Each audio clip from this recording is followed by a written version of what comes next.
It's a Friday in Austin, Texas that began raining cats and dogs, but finally time for the reigning national champions and the Hogs. It's fifth-ranked Texas colliding for a second straight night against the Razorbacks, ranked 7th in the nation out of Arkansas. This is the final weekend of SEC play, things constantly developing in the conference standings. Everybody looking up at the Crimson and Cream out of Norman, Oklahoma, but Texas and Arkansas still in the hunt for one of those top 4 seeds with the coveted double bye in this next week's conference tournament in Lexington.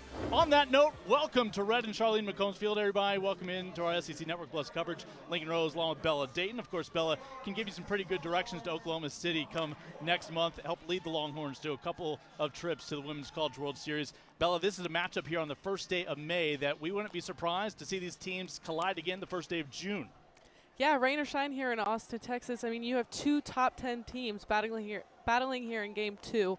Arkansas, if they just stick to their plan across all categories, they have a good chance in Game 2. But if Texas stays disciplined at the plate and they limit free passes in the circle, I mean, I think we have a Texas fight on our hands. Yeah, very little separated these two teams yesterday. A 2-0 victory for Arkansas. Robin Herron was brilliant. Another impressive road win for the Razorbacks, led by their ace. 6 1/3 innings of work, fanning 8 Longhorns, including triple dipping against the red-hot bat of Katie Stewart, and of course, last year's most outstanding player in Oklahoma City in that national championship run.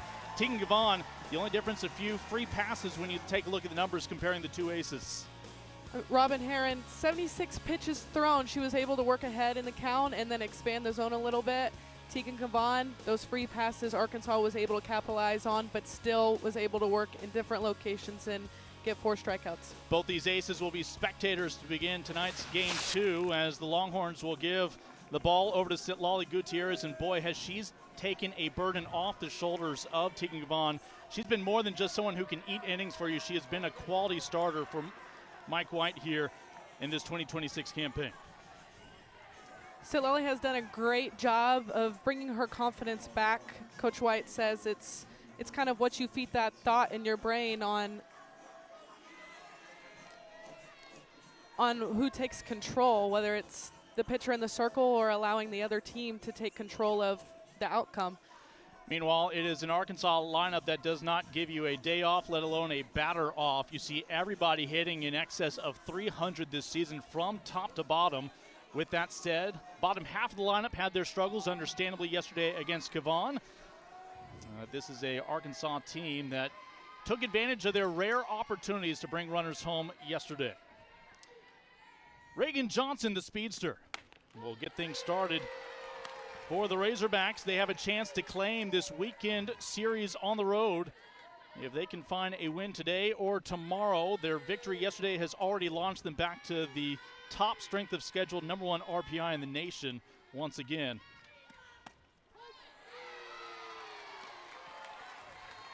Johnson, last year's second-team All-Conference.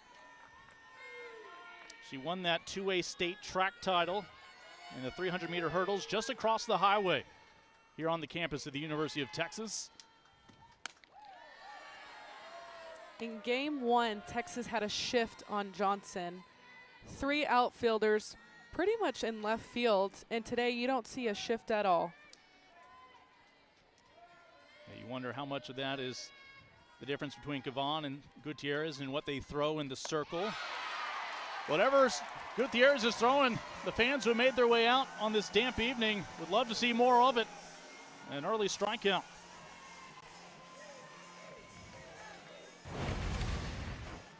You can see here Citlali was working away, and then she was able to capitalize and keep going out of the zone to get that chase from Johnson.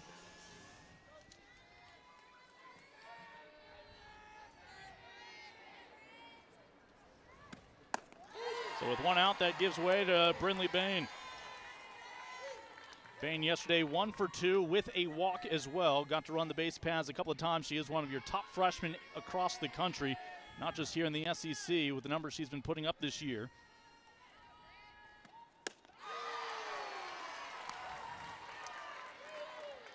But Texas happy not to be dealing with the speed of Reagan Johnson on the base paths right now with her 18 stolen bases. Instead, 1 out, nobody on for Bain.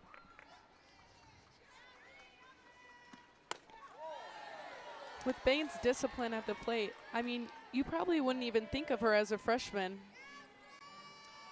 Yesterday, by reaching base, that's 12 straight games she has reached successfully, the second longest streak for any Razorback that's currently active this year. She leads all of Division I freshmen in terms of on-base percentage, but she'll be sat down. That's back-to-back strikeouts for Gutierrez. Again with that outside changeup, off-speed pitch that Lolly likes to bring in. Working away to lefties right now, able to get some swing and misses on that outside corner. That'll give way to the All-American in Ella McDowell. The sophomore right back up the middle, Leanne Good, no sweat. Well, we had to wait a little bit longer for game 2 to get underway, but the wait was worth it. Gutierrez with the start tonight. 3 up, 3 down against the Hogs. Time for the Horns to grab their bats.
After Razorback bats went 3 up, 3 down, they'll try to hold serve against this potent lineup for Texas that they held fairly quiet. Top third of the order for the Longhorns, just 1 for 9 yesterday.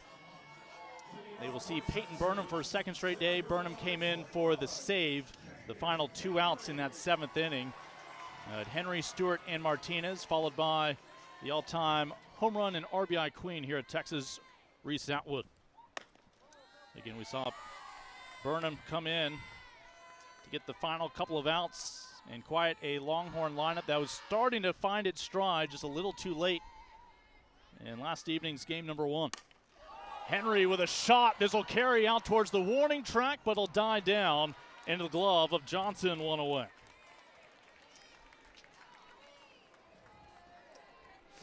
As you take a look at the numbers for whether you want to say Ace B or Ace 1A for the Razorbacks, incredible numbers for the sophomore.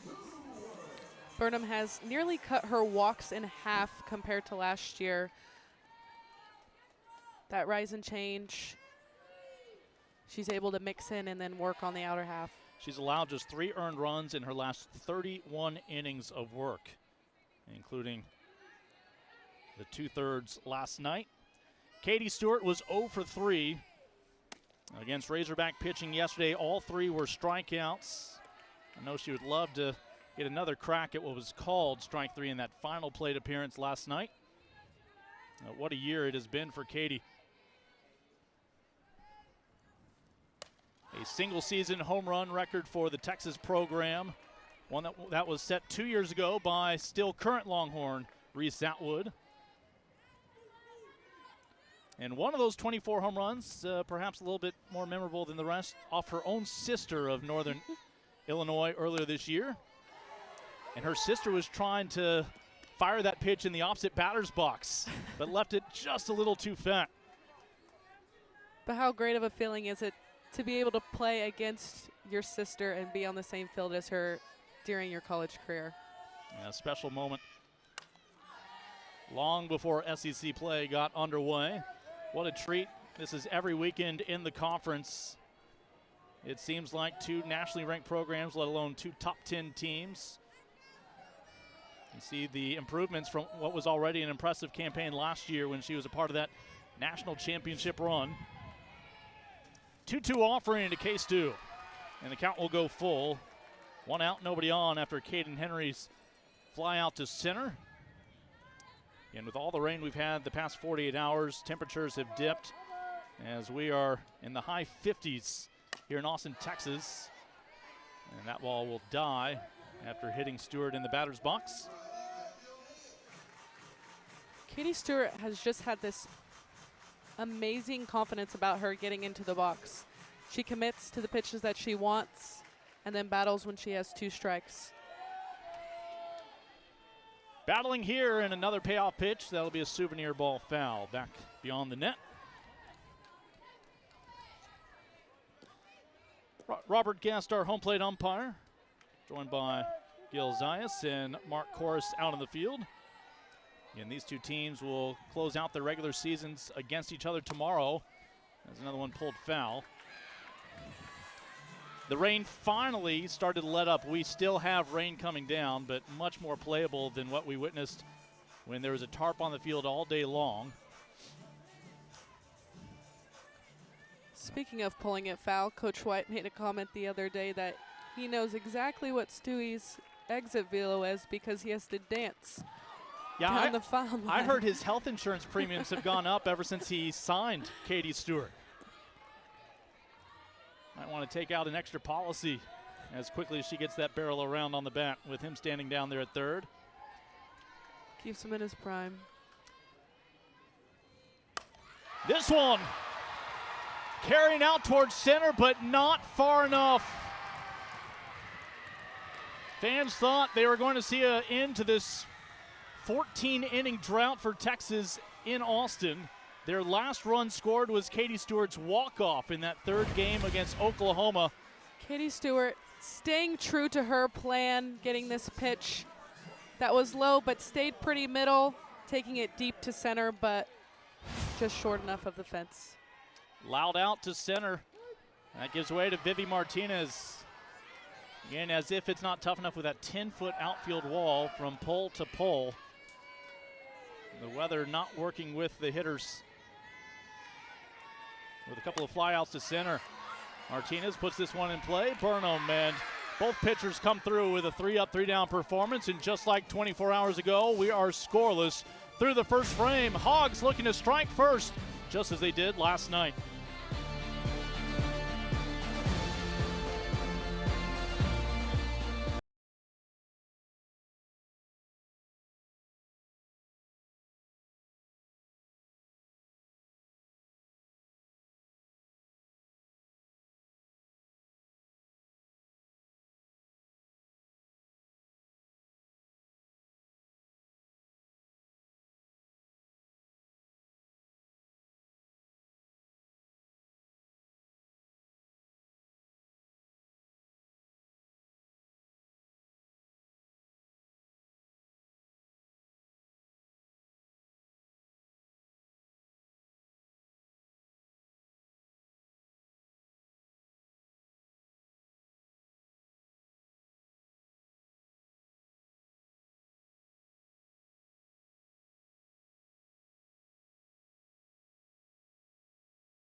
Second inning here in Austin, and boy, you talk about reinventing expectations for a program. Courtney Deifel in her 11th year now, already the winningest head coach in Razorback softball history.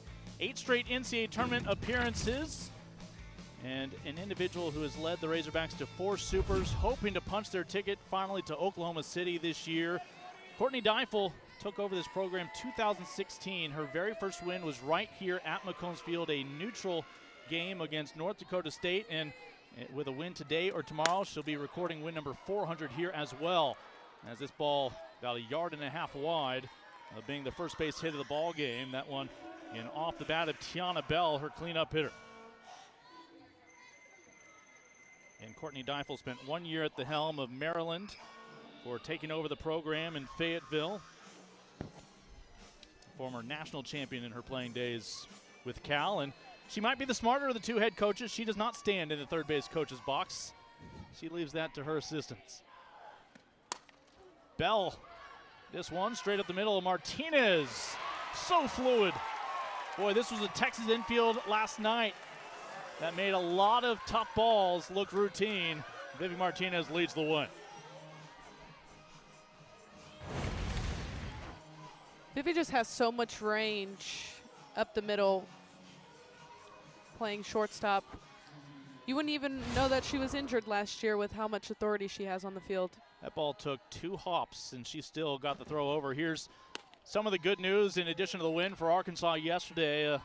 A tiny victory, seeing Dakota Kennedy back in the lineup for the first time since having to leave against Oklahoma. You see the evidence with the knee brace on her right leg, the DP.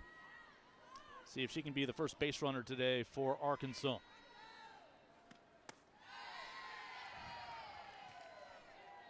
Gutierrez struck out the first 2 batters she faced in the first. Now, with the help of her infield, has gotten a couple of ground ball outs, retiring the first 4 Razorbacks she has seen on this Friday. Kennedy last year an All-American for the 2nd time. She was all Big 12 last year at Arizona. We'll see a couple of former Wildcats in this battle today, and maybe even one in the booth. That one not tempting for Kennedy.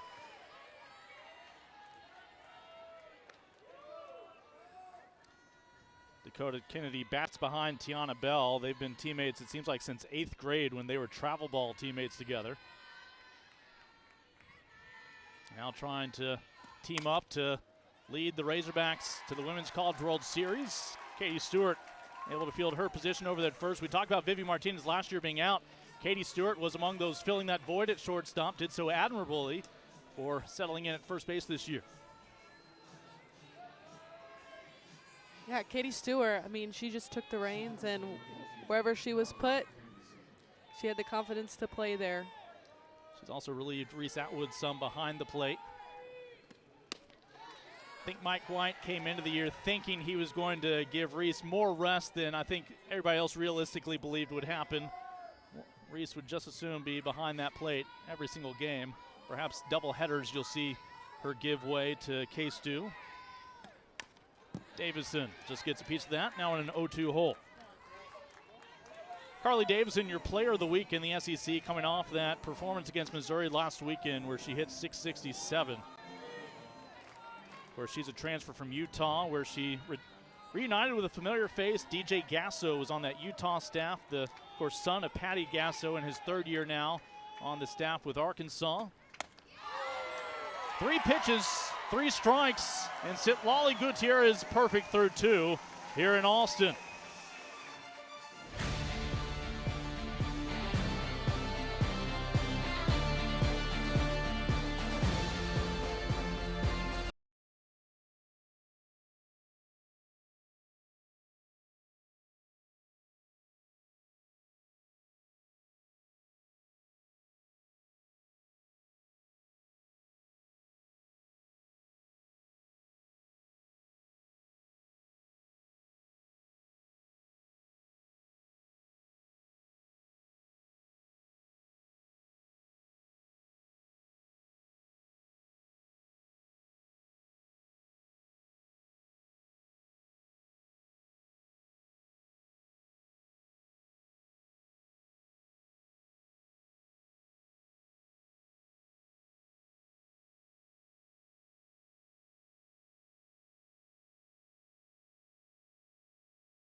Reese Atwood among the all-time greats, not just in Texas history, but college softball. You see the numbers already, career record set here on the 40 acres in home runs and RBI. That RBI mark was broken last year as a junior.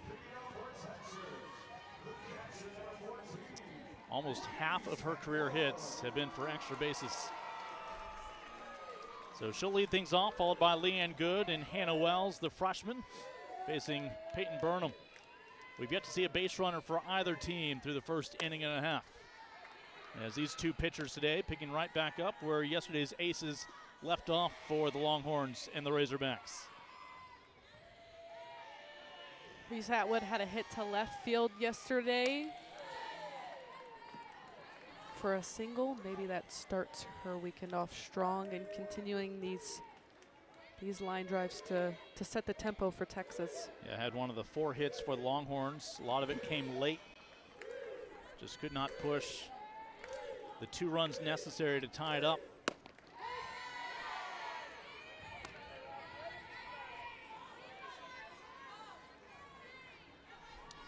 Of course, Reese, before the season got started, got to spend time with the women's national team after last year being the top catcher in the nation. This one pulled foul. Just a bit wide left. Doesn't mean there won't be a car insurance claim worth the same. 1-2 offering from Burnham.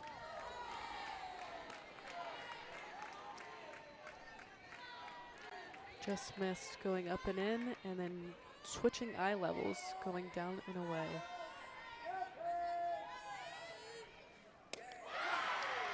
Able to fan Atwood as the first 4 Longhorn hitters have been retired by Peyton Burnham. Her first strikeout on this Friday evening. The pitch before this, she went to that same spot and then expanded the zone a little bit to see if Reese Atwood would chase, and got the strikeout there. Gives way to Leanne Good, who, safe to say, flew under the radar last year going into the postseason. Had 15 hits once the NCAA tournament got underway last year. Second generation softball player. Her mom Shannon played down the road at UTSA. And Leanne's been better than good. She's been great, both with the bat and with her glove. Moving from shortstop to second base this year with the return of Vivi Martinez. Again, she split time with Katie Stewart last year at shortstop defensively. Coach White explained her to be an unsung hero. She was hot at the start of the season and cooled off a little bit, but she has been that person in those moments to come back for the team, just like in game 1. First 3 pitches off the mark. Finally a strike thrown by Burnham. 1 out, nobody on. And Burnham with back-to-back strikes to keep Good at the plate.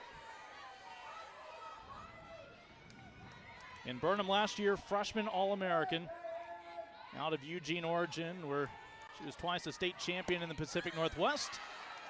Took a couple of extra pitches, but there's a free pass. Good, the first base run of the day for either team. It comes here in the home half of the second with 1 out. And that'll give way to Hannah Wells, the freshman for the Longhorns, a 2-way player whose first 3 collegiate hits all cleared the outfield wall. The first of which came in that great tournament in San Antonio, and then her first home game. She actually pitched the home opener this year for the defending national champions. And she'll put this one in play. It'll be a tough test, and ultimately Rijo just not enough arm behind that. Longhorns have 2 aboard, including Good in scoring position. Hannah Wells with the first base hit of the day. The infield single. Hannah Wells is just an all-around clutch player. Young versatility. Can't wait to see what she does in the future. I mean, to be a pitcher and to lock in to be a pitcher and then also be a hitter at the same time. I mean, you're battling through two different positions. Gives way to Kaya Altmaier. Again, it's a Texas team that last year's national championship squad did not rely very heavily on transfers. That's still true this year. Of course, Jolie Mitchell a couple years ago coming over from Notre Dame. This year it's Kaya Altmaier coming from Arizona. Mentioned a couple of former Wildcats, one in each dugout tonight, along with one up in the broadcast booth as Kaya's following your path from Tempe to Austin. Chance for two to get out of the inning. Will not be able to beat Altmaier. They do get Wells at second, 2 away, but Texas has Leanne Good 60 feet away from giving them their first run of the weekend.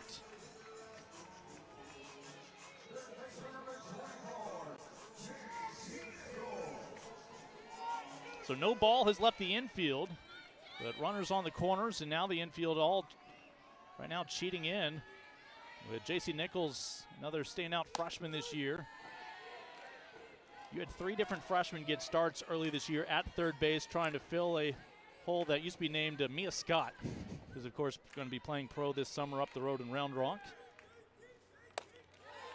But ultimately, Nichols wasn't just the best defensive option. Her bat started to come alive as well, making it an easy choice for Mike White to continue to lean on her. See if she can come through here with 2 outs. This will have a chance to get down. It's a fair ball, and it's Texas for the first time since April 12th, plating a run here at McCombs in front of the home crowd, and with it a lead in SEC play. A 2-out RBI hit for J.C. Nichols to score Leanne Good. J.C. Nichols became a triple threat halfway through the season, was able to get through the box as a slapper, poke it to the left side, going to contact here.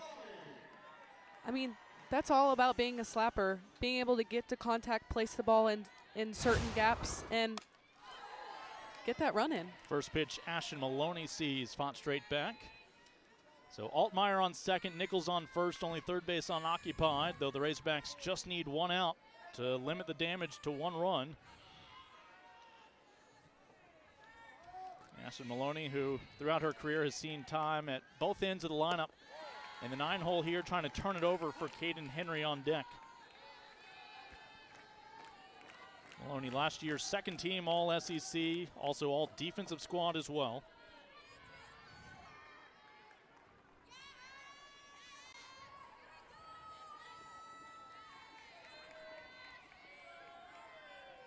With 2 on and 2 out, right up the middle.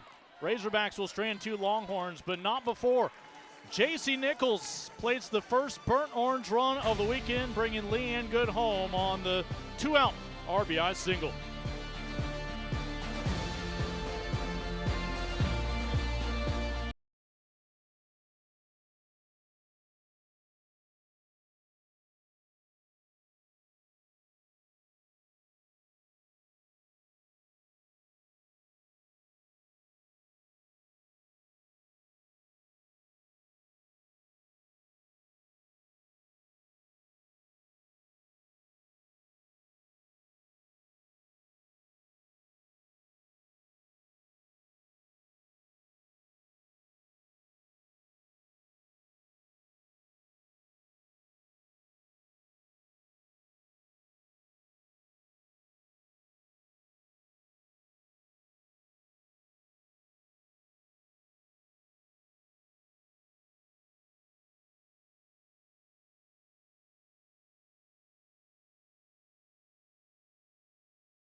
First to play to run in the bottom half of the second, on to the top of the third. Of course, the Longhorns close out regular season play here in front of the home crowd. Mike White, after 9 years in Eugene, Oregon with the Ducks, in his 8th year with the Longhorns, but whether it be Texas or Oregon, 15 straight super regionals, and of course he has set the bar even higher than super regionals these days, including last year the first ever national championship secured for this Texas softball program. Bottom third of the order for the Razorbacks. They have gone in order so far against today's pitcher, Citlali Gutierrez. This is Natalia Rijo. One pitch and one out.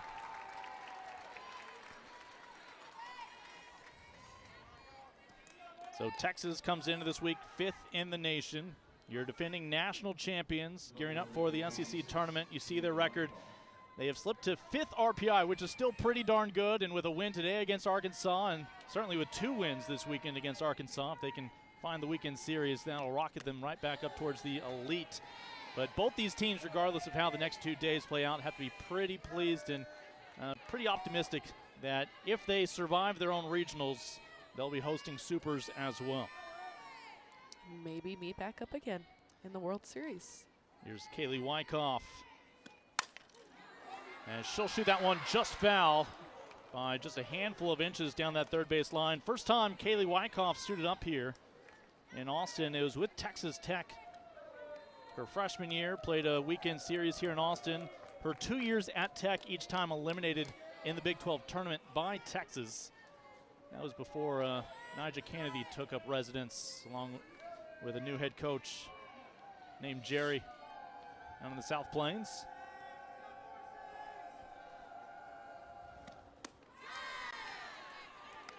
Again, Wyckoff in the 8-hole, Kennedy Miller on deck. Wyckoff actually had one of the RBIs in yesterday's game, being able to hit a ground ball to second base and advance that runner from third. And before yesterday was 6 for 22 in her career against Texas pitching. All of that with the Red Raiders, where she was your Big 12 Freshman of the Year and twice All-Conference. She's one of 3 Katy High School products. Of course, Katy just west of Houston on this Razorback roster. She'll go chasing on that one down in the dirt. Reese Atwood secures the 4th strikeout of the day for Gutierrez, her first time through the lineup.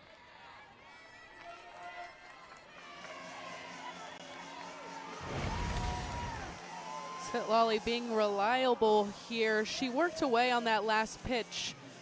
Wyckoff seemed to not think it was a strike, and then she expanded the zone a little bit more with that off-speed working down and got the chase.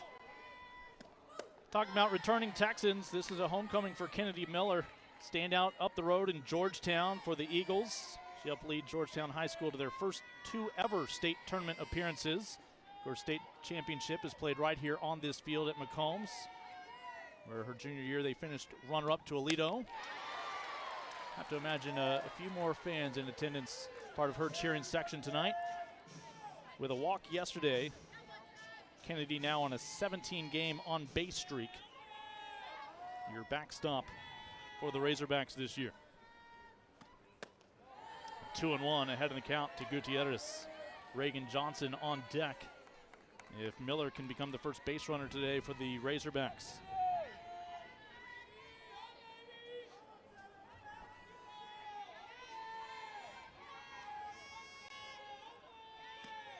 '30th pitch from Gutierrez, shot out towards right.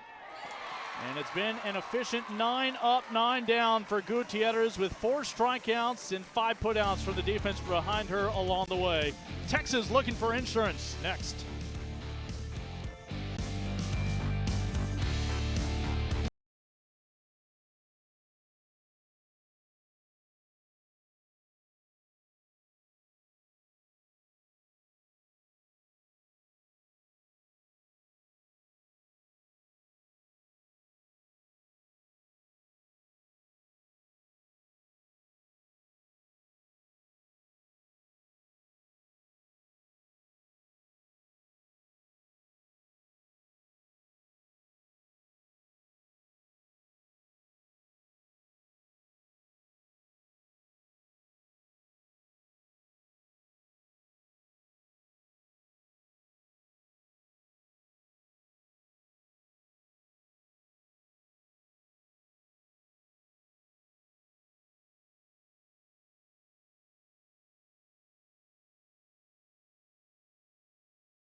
Texas Longhorns certainly know the way to Oklahoma City, last team standing last year. It went the distance, full 3 games against Texas Tech. You'd be forgiven if you thought this was the SEC conference standings right now, but no shortage of SEC teams among the top 16 in RPI.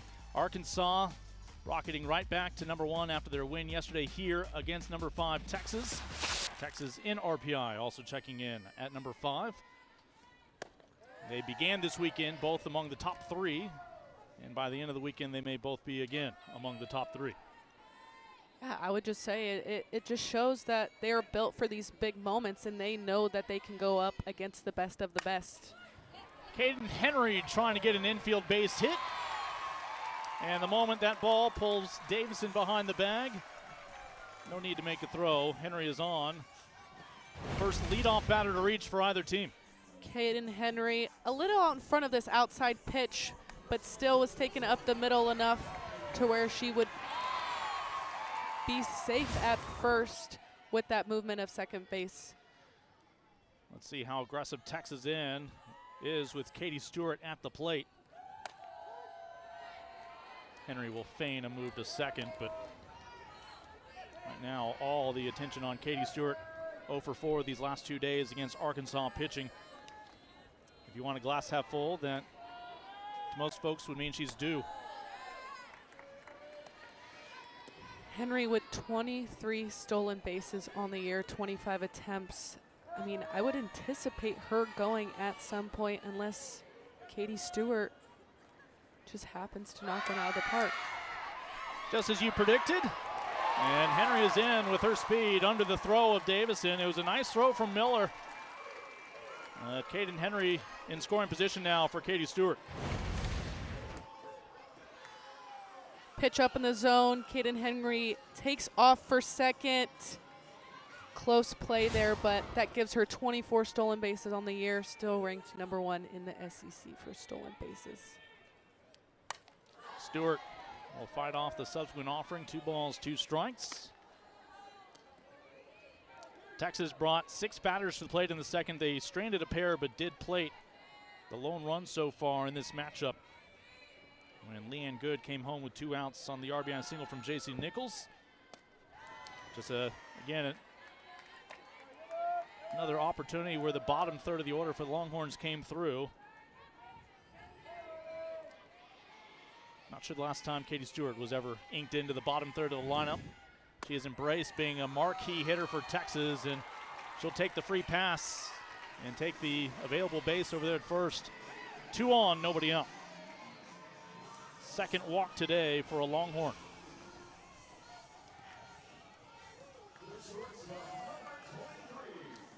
No free passes for the 25 Longhorn hitters yesterday from Burnham and Heron.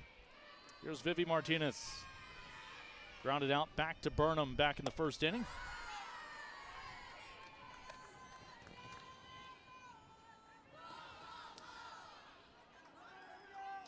Vivi found ways to contribute while having a redshirt last year with the injury, working with her teammates who are filling her shoes over there at shortstop, helping them improve defensively with some advice.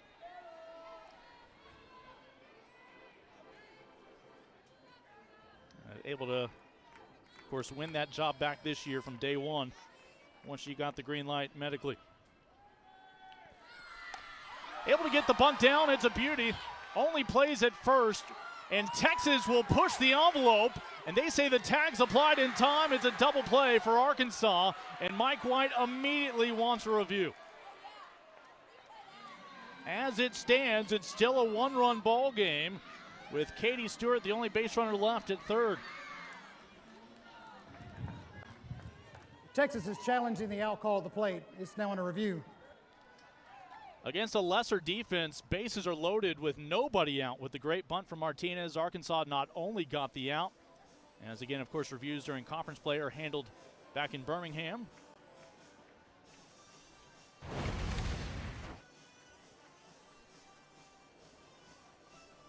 Caden Henry goes. She might have clipped her hair with the tag. This might be a harder view, but it looks like she tried to work around, not fully a hook slide, but to get around that tag. That first view might be the best view for it all. I have a feeling we're not going to hear the word confirmed. It's just either going to be stands or overturned. And I think they're going to score that run. We'll see.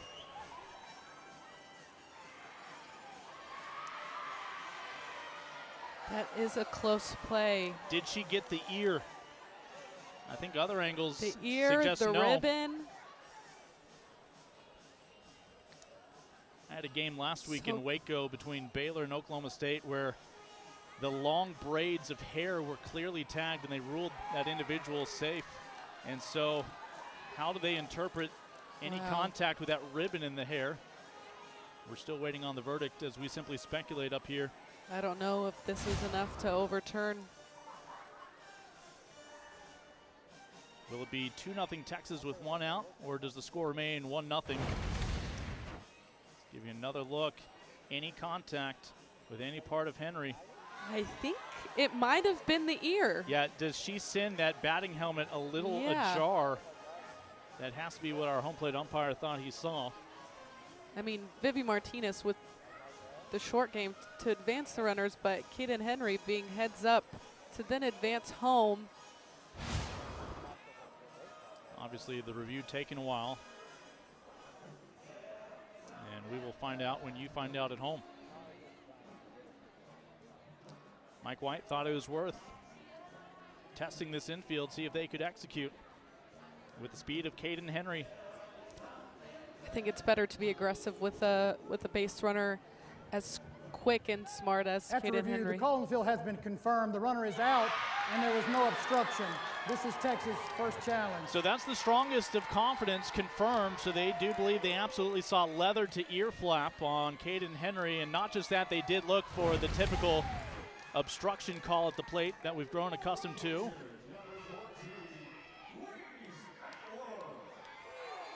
And how about your MVP on that play? It might be Ella McDowell for seeing nobody was covering home, getting there, and quickly able to apply the tag. Reese Atwood will bring Katie Stewart home. It's still a productive inning for Texas. Reese Atwood with that hit to left yesterday and following it up again today with a similar outcome, but instead putting runs on the board for Texas. Both of the Longhorns' runs have come with 2 outs now. First pitch, the All-American song.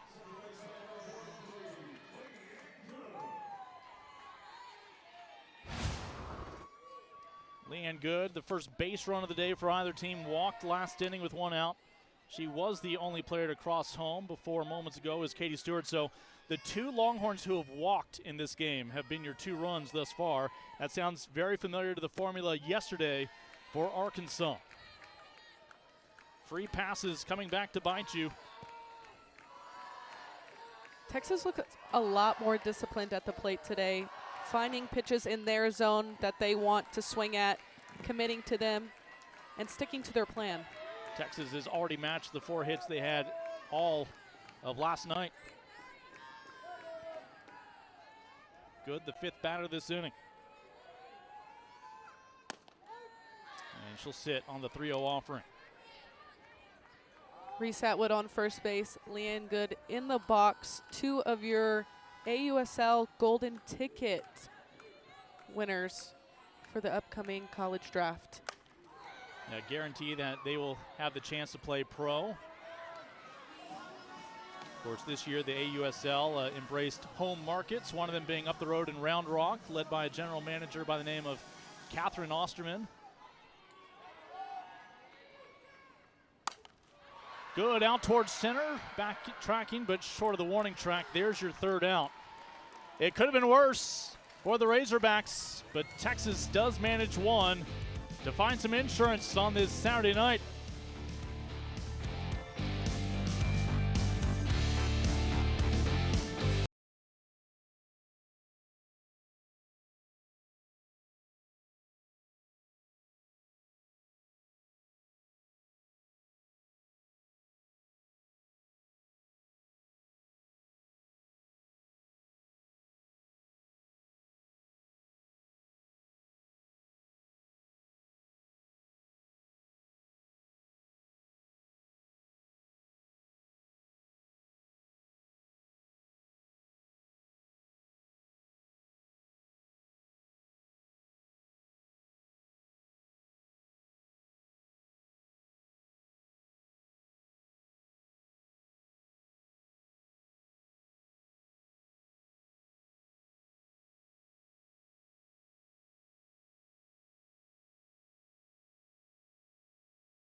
half of the fourth inning here in Game 2 of the weekend between 5th-ranked Texas, 7th-ranked Arkansas, as we have a chance to catch up with Courtney Deifel in the dugout with her Razorbacks. And Courtney, this is every weekend, it feels like, in the SEC, just the new norm, a top 10 battle. How much does this build confidence going not just into conference tournament this next week, but onto the NCAA postseason? Yeah, it absolutely does. You know, every weekend you have a postseason feel, and you're lining it up against the best, and they demand your best, and you know, you have to bring it, find ways to win. If you don't, you got to turn the page quick. So you're battle tested. You've been through the ringer, and you're battle tested and ready to go. Yeah, what's been the biggest adjustment offensively that needs to be made here against Citlali Gutierrez? Well, she's mixing her speeds really well. That's what she does. She has really great spin and mixes speeds, and we just have to commit. Courtney, appreciate your time. Best of luck. Thank you. We pick. Again, the coaches in the SEC, obviously it's not a successful interview unless they get in a Woo Pig Sooie or a Hook 'em Horns, and I'm pretty sure you'll be able to hold Mike White to that when we check in with him a little bit later on. Appreciate the time of Courtney Deifel, who again, as a player, knows what it's like to win the final game of the year back in 2002 with Cal. Back to the top of the order for the Razorbacks. It's Reagan Johnson, one of the 4 strikeout victims today for Citlali Gutierrez. And she'll look to be the first base runner until Caden Henry thinks otherwise. A robbery. Courtesy of the center fielder in burnt orange.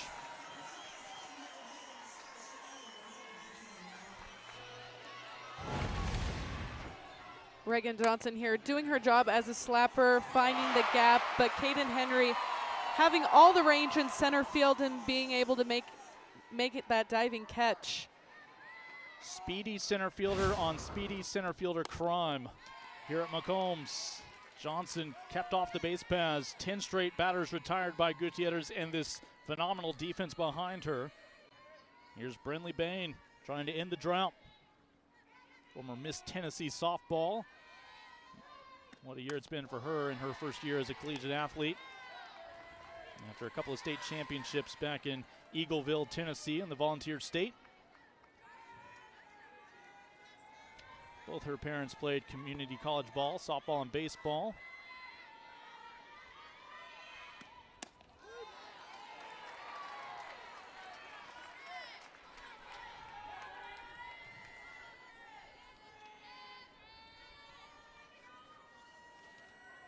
As a freshman, Brinley Bain isn't just hitting super well, but she has the most walks on the team.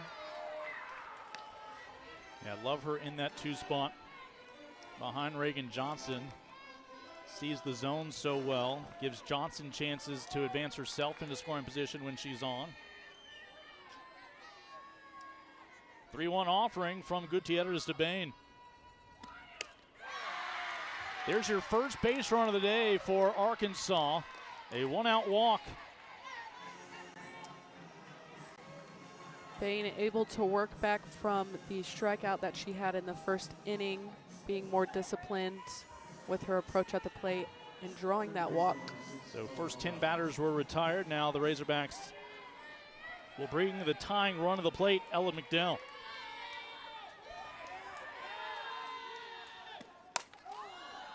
Underneath this one. Let's see if Martinez will give way to Altmaier. 2 away.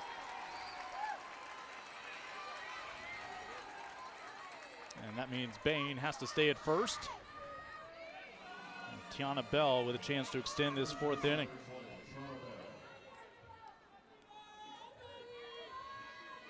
Of course, Tiana Bell started her career at Cal.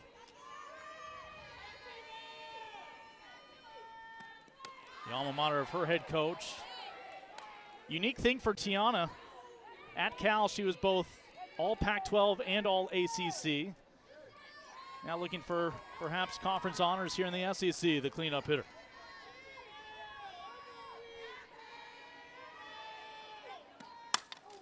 Over the right side. Katie Stewart able to keep it in front of her. And while the Razorbacks in the perfect start from Citlali Gutierrez, unable to put a dent on the scoreboard. It's Texas still up by 2.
On to the home half of the fourth. A couple of two-out base hits tonight have paid off for Texas for their 2 runs as they lead Arkansas just about midway through this one. Chance to catch up with Mike White and the defending national champions. Mike, what have been the small adjustments from yesterday to today? Well, I think just being more selective and getting good pitches to hit and being on time. I think, obviously we did a lot of changes being thrown yesterday, and I think we're doing a lot better job of that today. We're seeing another strong start in the circle. What are you liking about how Sitlali is attacking hitters differently today? Attacking is a word. To me, it's exactly what she's doing. She's keeping her pitch count down, not giving them too many looks, and using our defense, which has been a great job so far. Man, Mike's done a great job coaching up Sitlali and, of course, coaching up my broadcast partner, Bella, up here. Mike, best of luck the rest of the way. Hey, welcome. Look at that. Still getting positive feedback from the coach. As right now, again, Texas up by 2. They know not to rest on a 2-run lead. Hannah Wells will lead things off 1 for 1 tonight, singled back in the second.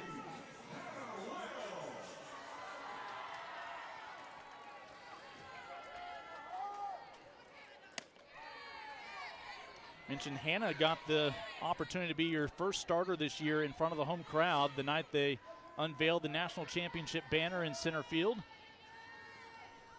Not only got the victory that day, but also launched a home run. Speaking of. Right on cue. The National High School Player of the Year. That skill set translating to college just fine. Hannah Wells will touch them all.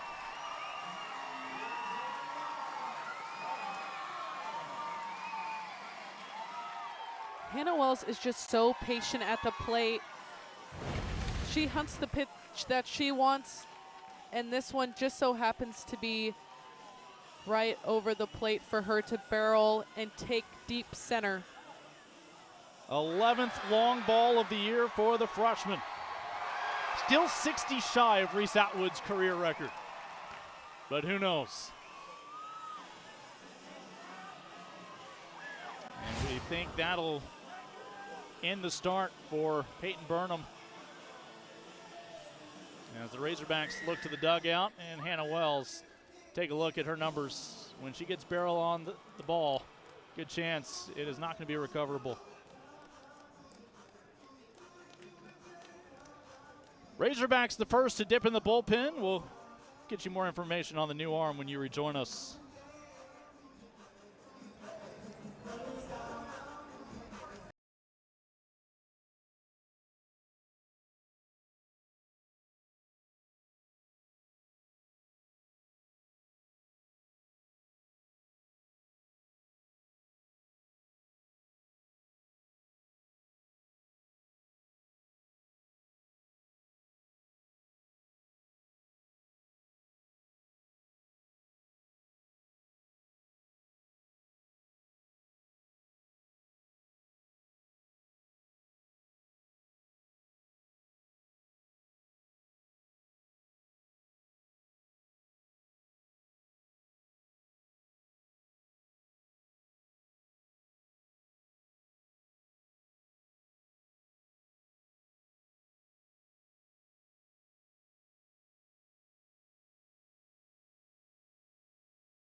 Longhorn bats starting to resemble their old form from the start of the season.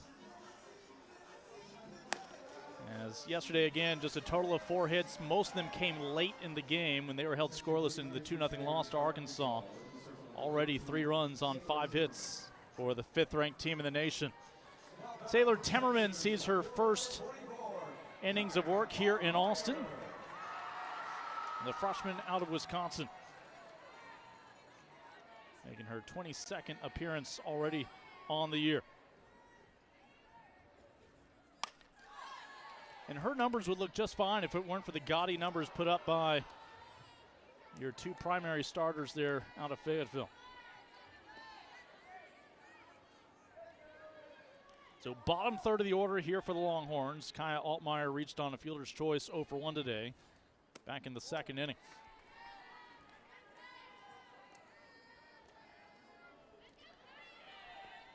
Lincoln Rose, Bella Dayton with you as, again, Kaya Altmaier coming over after 3 years at Arizona.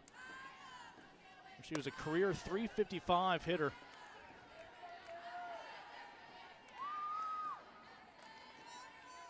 Really had a great week this week, bouncing back from illness last weekend. Though Texas took care of business up in Lexington, Kentucky, and I'll hope to do so again this next week.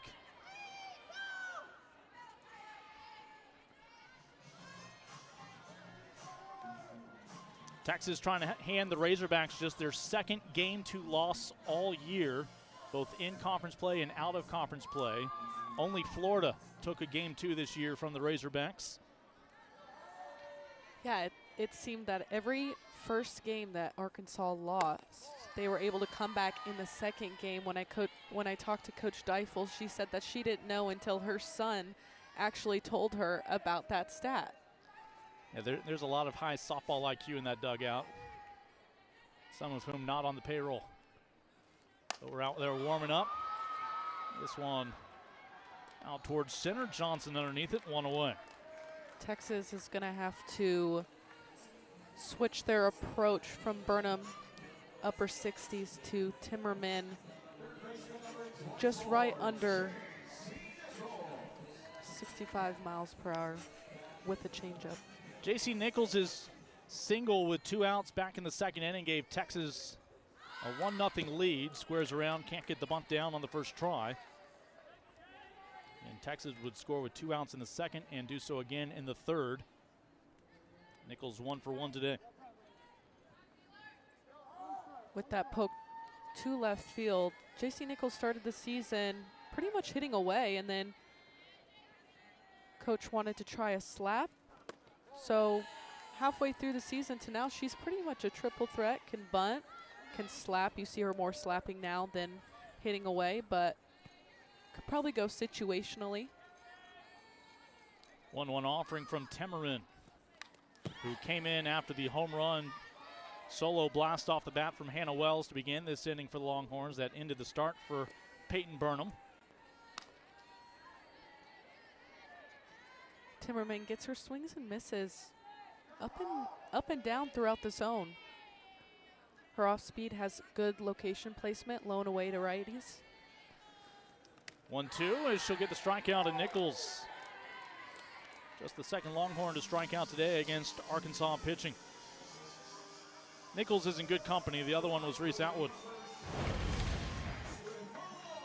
Maximizing this off-speed pitch, drop off the table, and get J.C. Nichols. Gives away to Ashton Maloney. Grounded out to the left side in the second inning.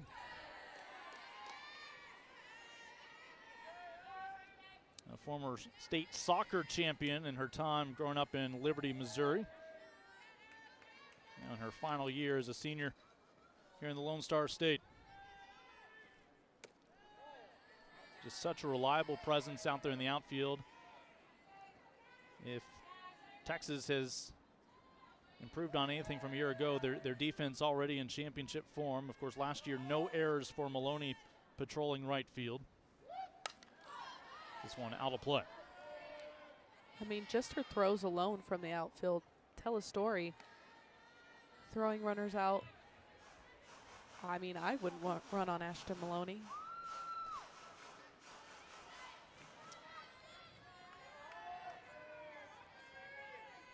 She'll try to extend this inning with 2 outs. Instead, down on strikes, Sailor Timmerman comes in, and after the home run given up to Hannah Wells, she's able to retire the 7, 8, and 9 hitters. But Hannah Wells, once again, touches them all. The freshman makes it 3-0 for the Burn Orange and White.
week's not going to be a good week for productivity at work. Starting 1 o'clock Eastern on Tuesday, the NCC softball tournament gets underway up there in Lexington. Of course, these two teams still have a chance to migrate into that final column if they can get a double bye as one of the top 4 seeds.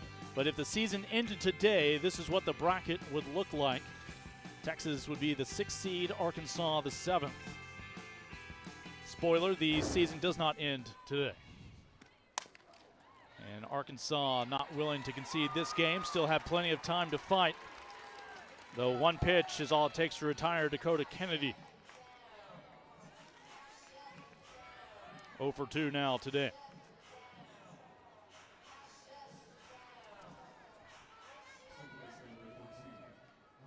And it was Oklahoma and Texas A&M with their Big 12 lineage who showed out last year's your NCC champions.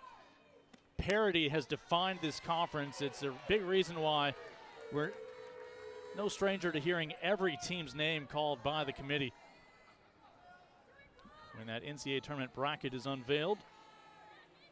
Here's Carly Davison, struck out to end the second inning against Gutierrez, who's faced one more than the minimum, walking Brinley Bain last inning. That was the first runner left on base today by the Razorbacks.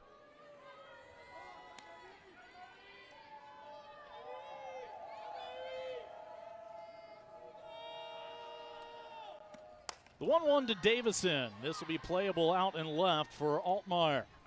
2-1.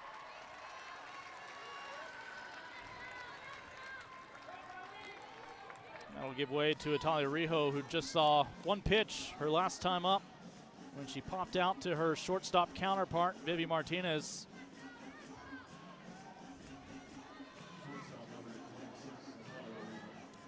Rijo's mom, Audrey, played her college softball at Albany and UNC Wilmington. Rijo grew up in New York. Her dad played professional baseball. Her cousin is Jose Rijo, who back in 1990 shut down Jose Canseco and Mark McGuire's bid for back-to-back World Series when Rijo led the Reds and Lou Pinella's squad to the Fall Classic crown. Now Rijo, the 7-hole hitter, 0 for 1 today. She was 0 for 1 with a walk yesterday.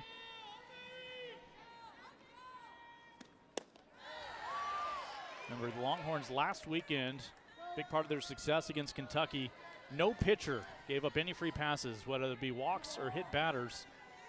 And yesterday, all of a sudden, Arkansas was given several free passes and made them count more often than not.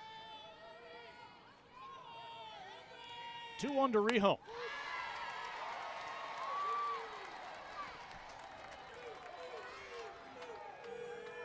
So Ollie's presence right now on the mound is shining. With that defense behind her, she probably feels like she has such more confidence being able to work more in the zone.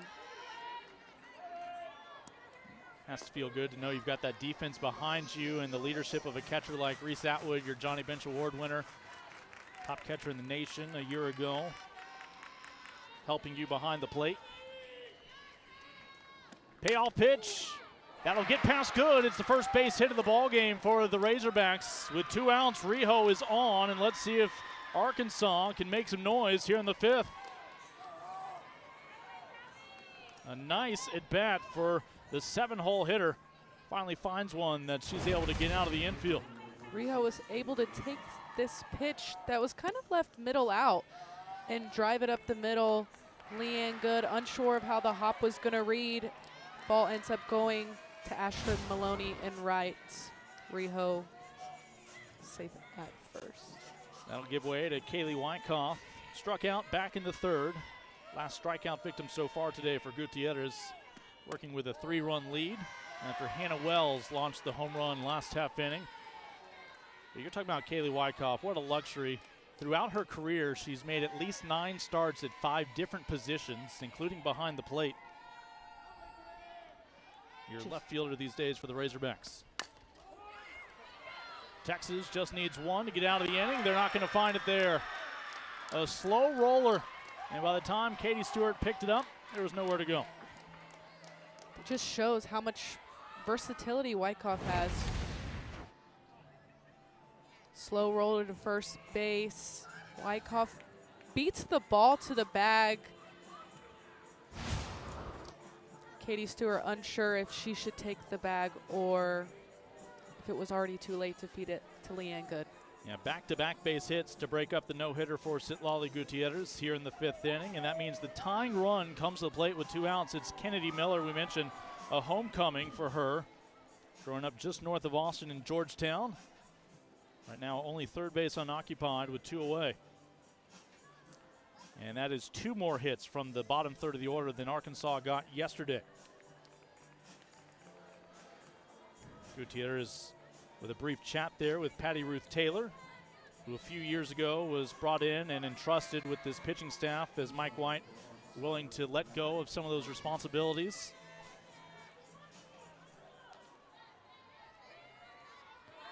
Patty Ruth Taylor has done such a great job of figuring out what works best for her pitchers and making it known what's working that day, how they should pitch to hitters, especially in a situation like this, 2 runners on, a big hitter up to bat. For Miller, what a time this would be to extend her on-base streak to 18 games.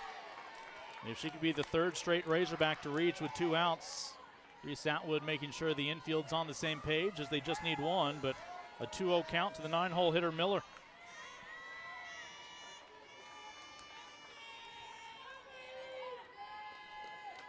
Rijo on second, Wyckoff on first. Martinez, oh, what a hop. This will put the Razorbacks on the board. And that is anything but home field advantage. Vivi Martinez absolutely knew she had a couple of chances to get that final out, and all of a sudden the ball took a turn. Ball hit off the bat low.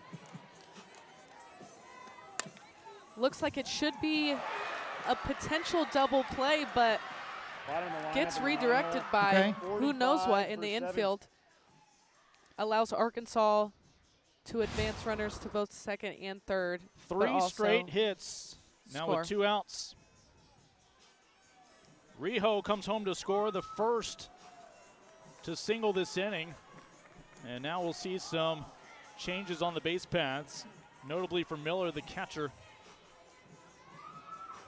As Arkansas with 2 more in scoring position, including the tying run, Jaden Wells.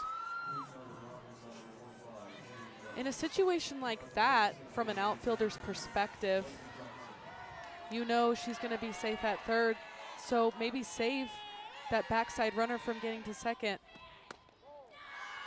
Back to the top of the order, Reagan Johnson, who was robbed of potentially the first base hit of the day for Arkansas last inning by Caden Henry out there in center.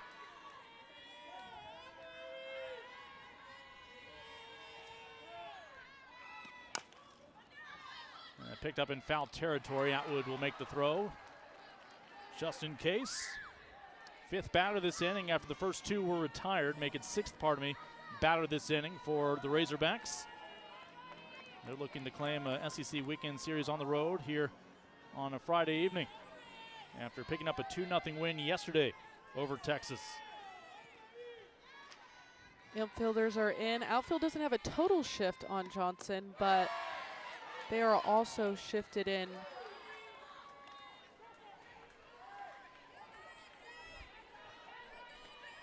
Wyckoff, the runner on third. Wells, the pinch runner on second. A 2-run ball game. Texas still looking for that 3rd out. As Johnson, the 4th Razorback to come to the plate with 2 outs. Already 1 run having come home to score, Talia Rijo, who got it all started. 2 outs. Johnson's looking to place one in the gap to at least score the runner from third. 3-1, that'll get through. And it's a 2-run inning as the 2-out parade continues for the women from Fayetteville. Wyckoff comes home the final 60 feet. The RBI from Reagan Johnson. Again, Johnson being patient up there at the plate, finding a pitch to drive through the gap to score that runner from third, Wyckoff, and then advance the runner from second.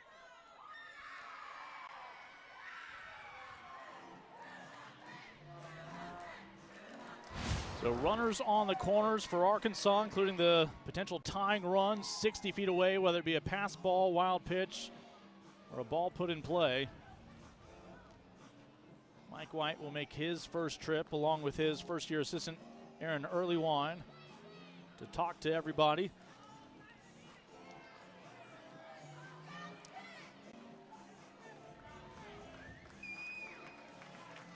Citlali Gutierrez, we'll see her start come to a conclusion as she'll hand the ball over.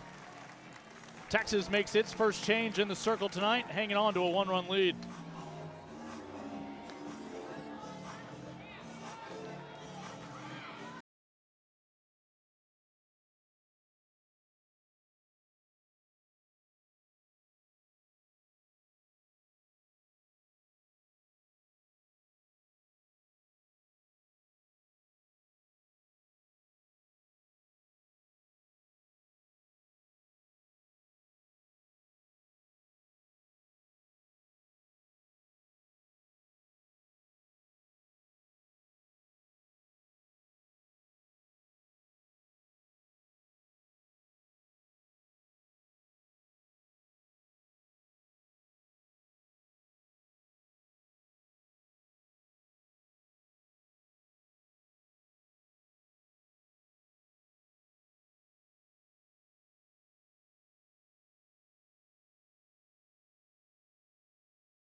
Well, after being no hit through the first 4 2/3 innings here in the 5th, 4 hits with 2 outs to extend the frame, and Arkansas just needs to plate one more to make this a brand new ball game. Cam Salmon will see her first action of this SEC weekend. Her job is to find an out before Arkansas finds more runs here in the 5th. Yeah, it's all about those in-game adjustments. Arkansas just needs to trust their plan and preparation offensively and maximize on that. Arkansas finally found their first base runner last inning with a 1-out walk. Now 4 straight singles. Here's Brinley Bain. Salmon throws screw, drop, change. In the upper 60, 65 to 67 miles per hour with her change at about 58. She's in a growing role here at Texas, adapting to whatever's brought to her. Gets the strike. 2-1 the count to Bain, who's trying to pass the torch to Ella McDowell in the on-deck circle. Again, it's the bottom third of the order for Arkansas that got all this started with 2 outs. 2 of them have already scored. The pinch runner Wells is on third. Bain over left side. Martinez cannot keep it in front of her, and it's a 3-3 affair here in Austin. I don't know if Vivi would have had a play.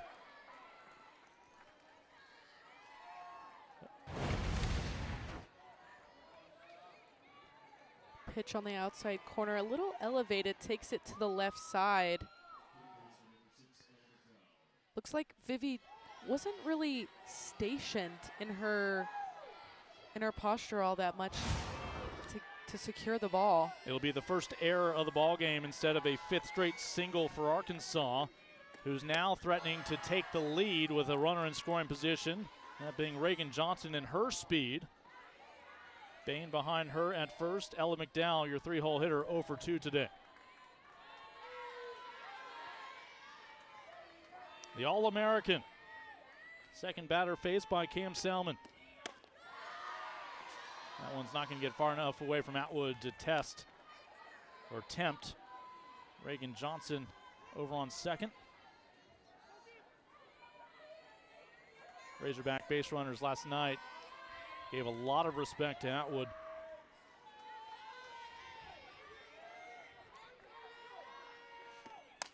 To McDowell is foul.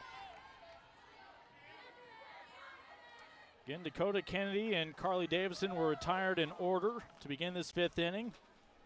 And Riho, Wyckoff, Miller, Johnson, and Bain have all reached. The first 3 of those have scored to tie up this ball game.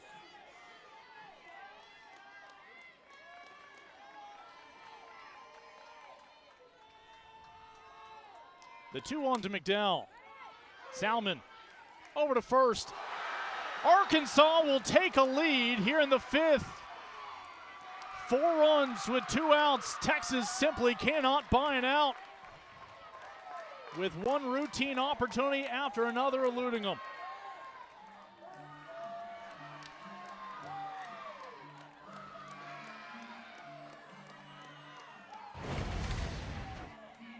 McDowell kind of rolls over this ball, ground ball to Salmon, and it almost looks like she just releases too high, and Katie Stewart wasn't able to secure it. Again, you had the speed of Johnson on second with 2 outs, so she is running no matter what. She never had to stop. Crosses home plate to give the Razorbacks their 2nd lead in as many days. Now your 9th batter of the inning, the 7th to come to the plate with 2 outs, Tiana Bell. Tiana Bell, clutch. Had an RBI yesterday down left field line to put them up 2-0.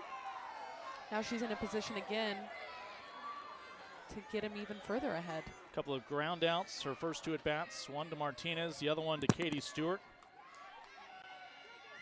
And 9th batter this inning. 4 hits and 2 errors, adding up to give the Razorbacks a lead.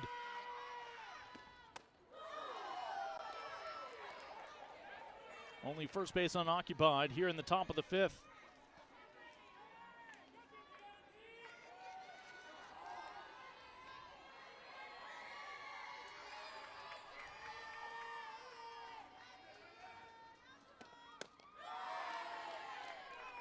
If Bell can reach, you've got Kennedy on deck.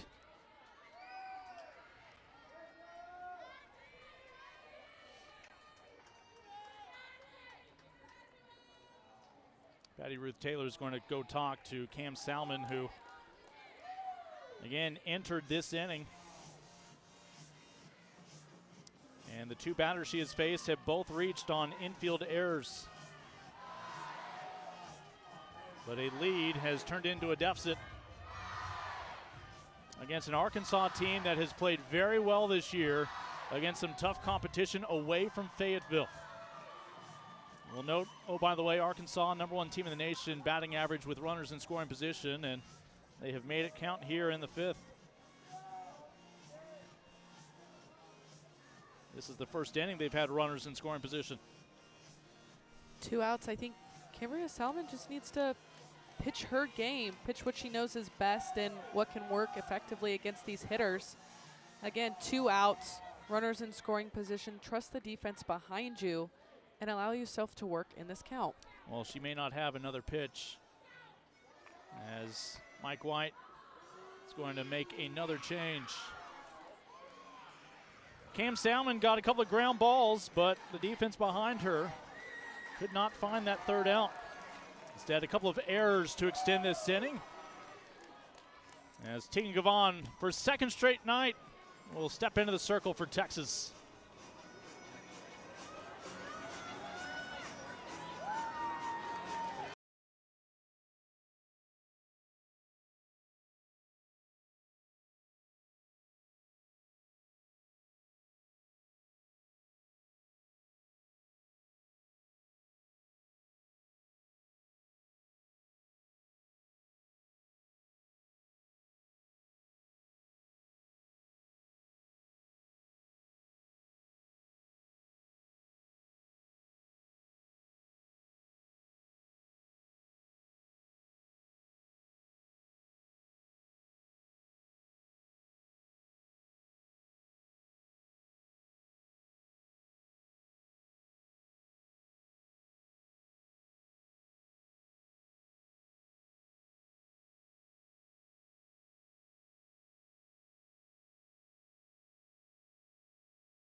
Well, with apologies to the folks in Fayetteville, the Razorbacks have been just fine away from the comforts of home cooking of active SEC members.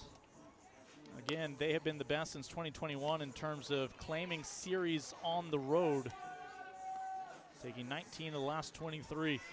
And boy, does that pay off if you find yourself on the road at any point in the NCAA postseason, though they've done their best to make sure their resume is strong enough that they shouldn't leave Fayetteville unless they're going to Oklahoma City. They were being no-hit coming into the 5th inning.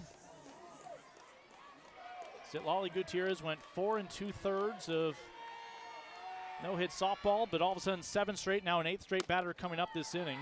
This is Tiana Bell facing Tegan Cavan, who Tegan, with the nature of this game, has not thrown a pitch these first 2 games with a lead. 111 pitches yesterday, where just a couple of pitches that narrowly missed cost her, and there will be Bell loading the bases as the Razorbacks officially now will bat around as we see Dakota Kennedy for a second time.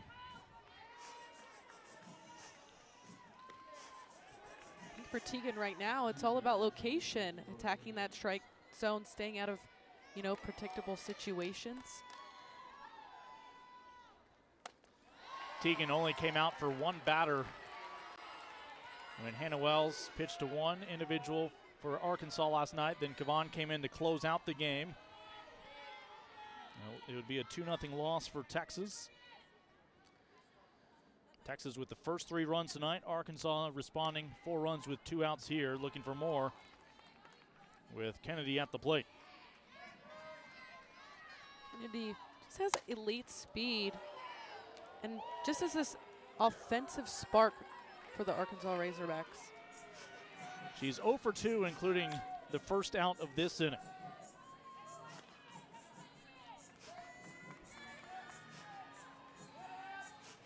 Sacramento native earlier this year against Kansas had 3 home runs in the same game.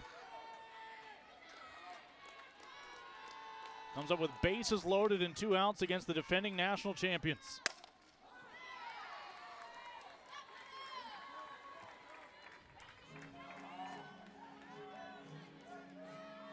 Four straight 2-out singles for Arkansas, followed by 2 infield miscues, and then the free pass a moment ago to Bell, bringing Kennedy back to the plate.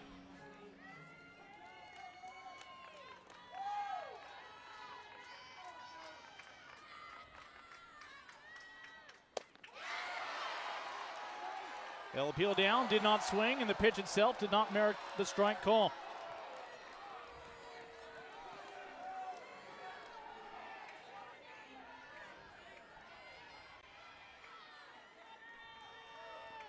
Up and in pitch from Tegan Cavan to lefties. If you're not on time for that. That time they got her. Tegan Cavan with a K, but not before the Razorbacks strike for 4 in the top half of the 5th inning, breaking up the no-hitter along the way.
fourth, it was Hannah Wells leading off the inning with the solo blast that would ultimately make it 3-0 for Texas. That Arkansas, after being no hit through the first 4 2/3 innings by Citlali Gutierrez, all of a sudden, boy, did they ever. 4 straight singles, all adding up, then 2 infield miscues, 1 errantly placed pebble along the way in front of Vivi Martinez. And the Razorbacks able to capitalize. 4 runs on 4 hits and 2 errors from the Longhorns. And what a top of the 5th. Now time for Texas to try to answer. Arkansas did a great job there of just capitalizing on the momentum shift to them, using those errors to their advantage and just passing the bat. Sailor Timmerman continues in relief here in the bottom of the 5th. Top of the order for Texas. Again, we saw 3 different Longhorn pitchers last half inning. Finally, Kavan got that elusive 3rd out with a strikeout. Timmerman, again, able to work that drop and rise, different locations in the zone, working mid-60s. She sees Caden Henry for the first time. Remember Henry singled back in the 3rd, was out with a close play at home when she was tagged on the ear, and she'll get a leadoff walk here. Just a dangerous person to have on the bases. Caden Henry gets to first again, and who's to say she won't steal in the next pitch, 2 pitches? Already has a stolen base tonight. So she's 24 of 26 on the year. Longhorns have gotten their leadoff batter on each of the last 3 innings, including Henry's single in the 3rd and Henry again with the walk here in the 5th. And that's always good news for Katie Stewart to have a teammate ahead of her. Though Katie Stewart walked and scored back in the 3rd at the time to make it 2-0. 24 home runs on the year, a new program record. Looking to add to that heading into the postseason. Beating out her teammate Reese Atwood. I mean, what better place to do it? Better people. I mean, you're basically in competition with your teammate on how many home runs you can hit. Yeah, so much of their time this year is protecting one another in the lineup. Katie Stewart, though, has moved up to the 2-hole. I mean, she almost has as many home runs as she does walks. Her 4th strikeout of the weekend. And she'll go down looking at that offering from Timmerman.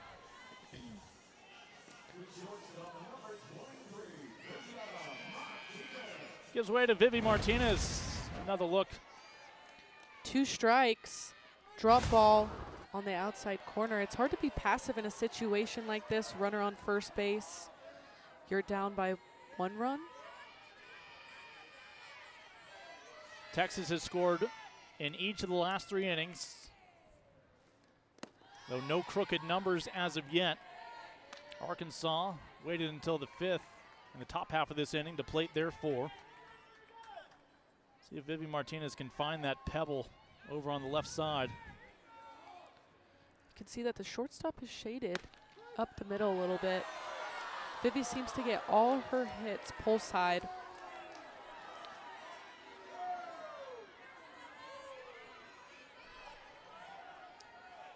And 1 on, 1 out. The leadoff walk to Henry. See if Texas can bring her around to make this a brand new ball game. Instead, back-to-back backwards Ks from Timmerman.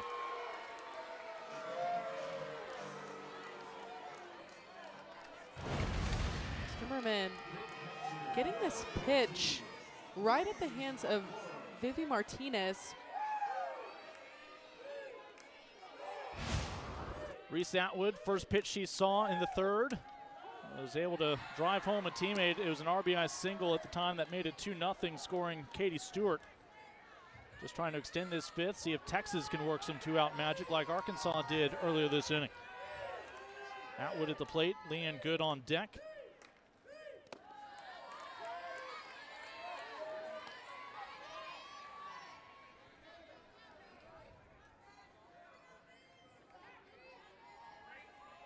Count 1-1 as she faces Sailor Timmerman for the first time. And Timmerman came in last inning after the home run from Wells. They're going to say she went. On the appeal down to first. So she finds herself behind the count, 1-2 with 2 outs. And Reese will ask for time.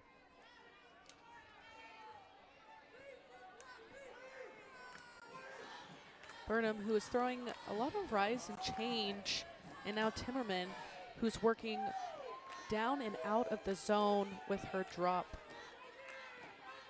Switch of eye level. Runner is going, and Henry will have her second stolen base of the night. And you figured that might be the case, that she would go. Worst case scenario, Reese Atwood would lead off next inning. Now, best case scenario, you've got a runner in scoring position for one of the top bats in the nation.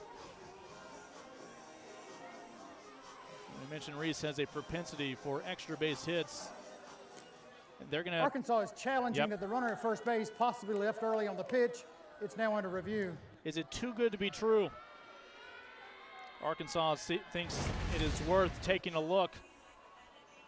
They're not challenging the play at second, but whether Henry actually left first base prematurely. You see Easley was in at second. He safe at second.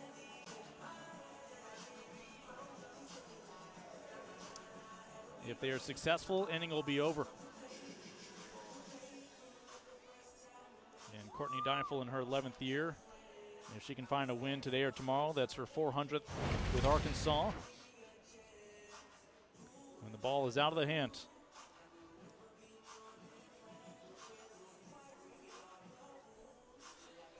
I think her back foot is this is why pretty much still on first base. A lot of people will look at base runners on first and ask, why are they starting behind the bag? But that's exactly why right there. It helps you stay on longer. After further review, the runner did not leave early. This is Arkansas's first challenge. Yeah, textbook base running by Caden Henry, her second stolen base of the night. Now in scoring position for Reese Atwood. Arkansas thought it was worth a look. I mean, at this point in the game, when you're only up by 1, fastest runner on second base with your biggest hitter up to bat. And Atwood, after seeing her last 2 teammates strike out looking, lays off that one. And she'll live to tell about it. Now a full count.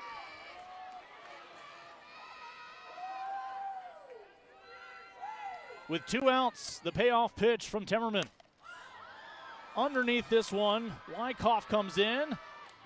And there's your 3rd out. Texas will strand the tying runner in scoring position. 5 complete here on this SEC weekend in Austin, Texas.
She is known for.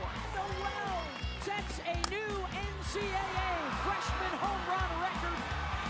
Wells in the air to center. There it is! Number 35!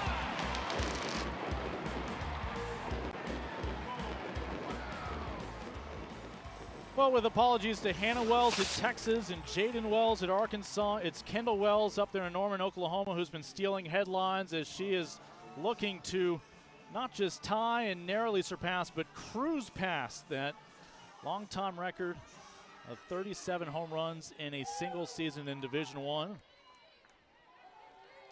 As we've seen an offensive renaissance from home run hitters, not just Katie Stewart here in Austin, breaking single season marks. Arkansas looking for insurance. It's Carly Davison 0 for 2 with a strikeout and fly out tonight. Razorbacks brought 10 to the plate, 8 with 2 outs last inning, scoring 4. If they had scored one more, I think they'd be even happier, because remember, this year when they have just a 2-run lead, that's all they need. They've only lost once this year. That was to Oklahoma. And down on strikes, could not lay off that one. Davison will be set down for a second time. Tegan Cavan with a pair of strikeouts. Tegan Cavan works up and in, just like what she did yesterday when she got those 4 strikeouts against Arkansas. That'll give way to the bottom third of this Arkansas lineup that, if the score holds, they're your hero collectively. Riho, Wyckoff, along with Miller, each with 2-out singles. Back in the 5th, all 3 of those individuals would score, with Miller having Wells as a pinch runner for her. Riho got it all started last inning. Comes up here with 1 out.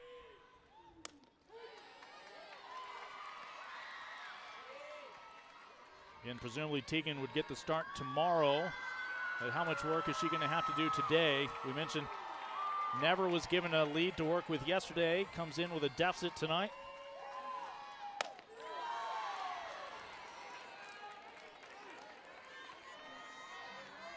And it's all about working ahead in the count, attacking the strike zone, and staying out of those predictable situations. Tegan able to throw the rise in to both righties and lefties, and then work the changeup in there.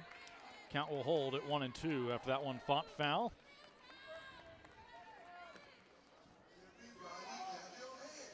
Cavan, one of the top 25 finalists for the USA Softball Player of the Year award, alongside her first baseman teammate, Katie Stewart.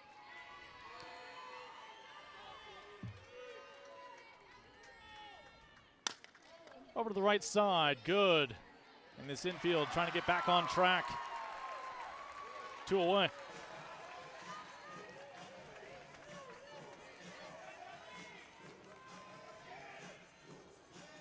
I think Tegan and Katie would be happy for one another if the other one was your National Player of the Year. Means some good things have probably happened once again. Just great accomplishments. And 2 of the sweetest people. They're happy for their teammates. They know what this game is all about, and they just love working to win. You're not supposed to let the folks at home know how nice they are. Right. They've got their game faces on. Grr. Kaylee Wyckoff, again, a 2-out single last inning. She would score the 2nd run as she gives way here to Kyler Del Duca, a freshman out of Chino, California. We're in high school, played a variety of sports, including high school flag football. Comes up with 2 outs.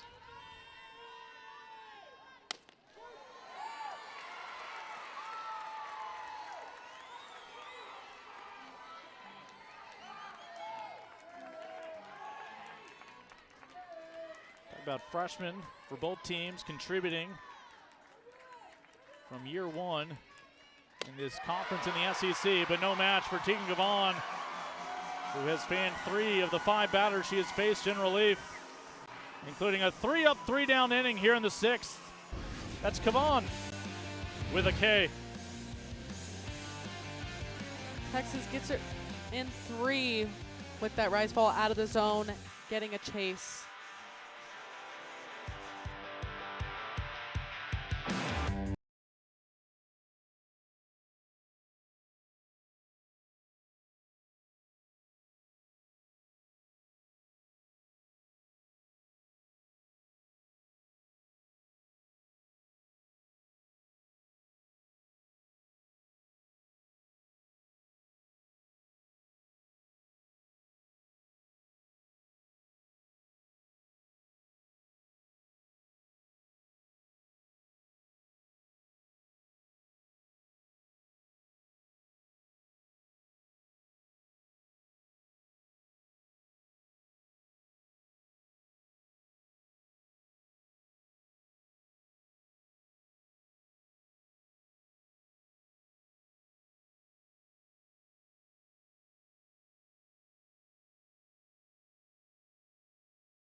Catches one.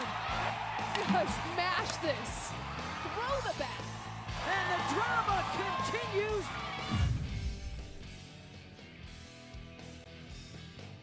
What a stage that will be again, the SEC Conference Tournament, where most of the nation's best all on a collision course.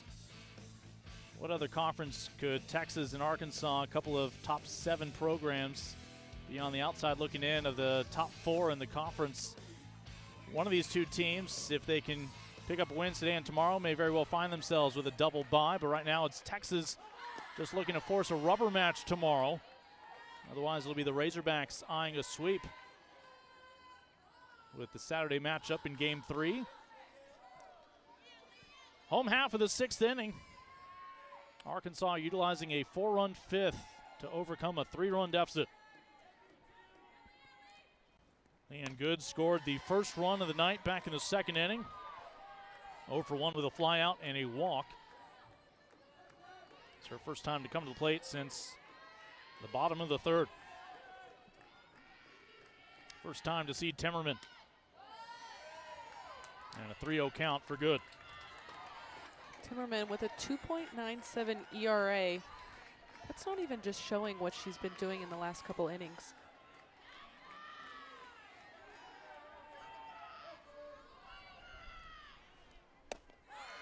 And a 4-pitch walk for Good. That is 4 straight innings Texas has gotten their leadoff batter on, including back in the 4th inning when Hannah Wells was able to spark things with a solo blast off her back. I mean, just the confidence and the presence in this box. Hannah Wells drives this deep center. Now with Leanne Good on first base. Can Hannah Wells get us into scoring position? Now back in the 4th, she did not have a runner on in front of her. That's the tying run on first and Good. Let's see if the bottom half of Texas's lineup can come through and erase the deficit. Again, that her 11th home run, 3rd best on this team behind Stewart and Atwood.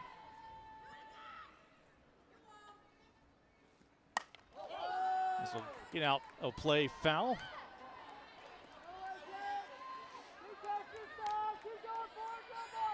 This would likely be a capacity crowd on this Friday evening if not for that weather. It was an absolute downpour all evening.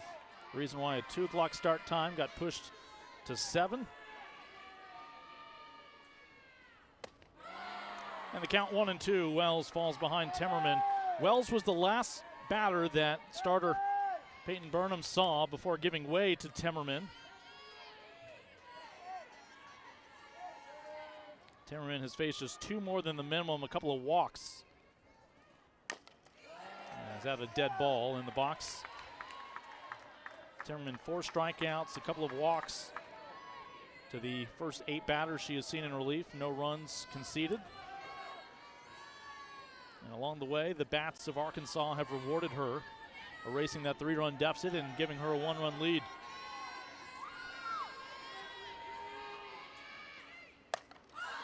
This will also get out of play.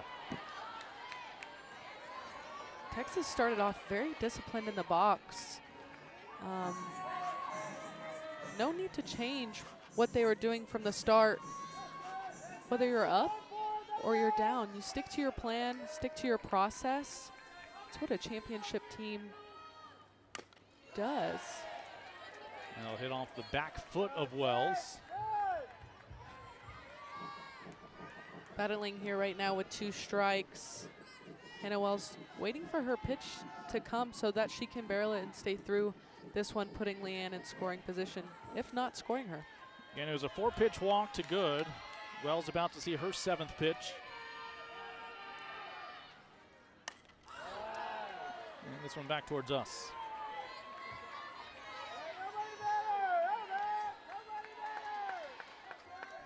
Coach White talked about reframing the other day, something that we used to use when I played. Just in tough situations, how can you reframe to look at it a different way and use it to your advantage? That ball just gets away from Miller, and despite hesitation, Good finally decides to go, and she'll get second base. And she finds herself in scoring position.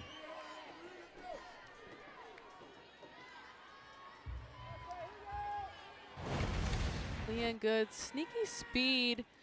She sees this ball, kind of hesitates to go back to first, and then bolts to second, safe at second.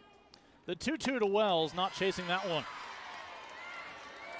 Well, if you discount the home run from Wells back in the fourth, Texas has not had a runner standing in scoring position since back in the third inning. Now they do with Good.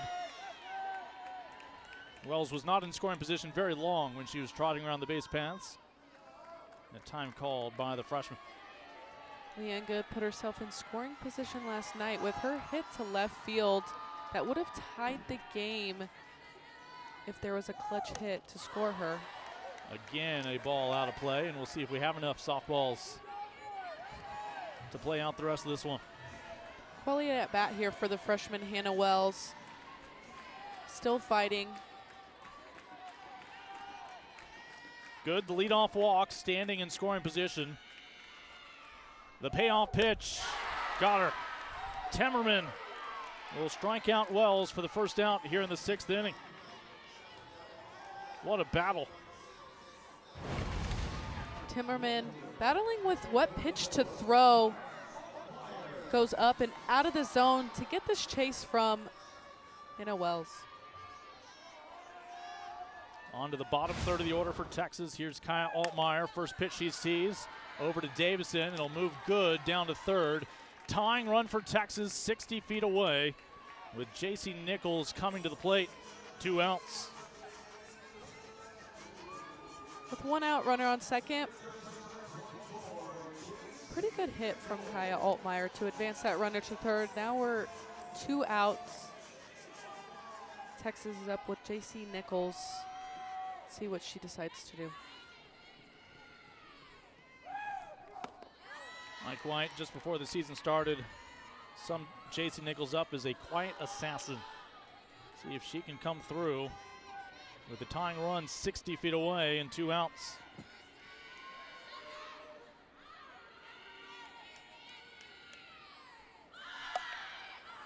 Cannot get the bunt down.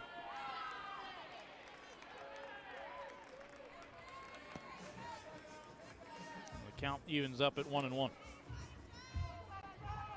Would have been a close play. Not really expecting a squeeze bunt with 2 outs. Pretty quick runner, Leanne Good at third base. Nichols' RBI single in the second when she brought Leanne Good home the first time. Trying to do it again here.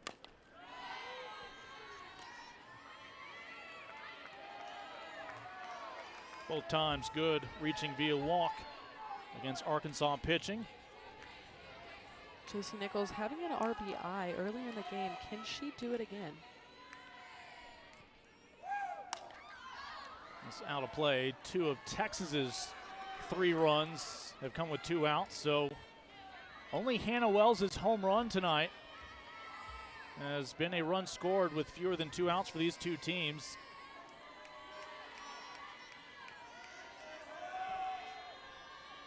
That's 1 of the 7 runs tonight. Nichols, the most recent Longhorn to battle at the plate.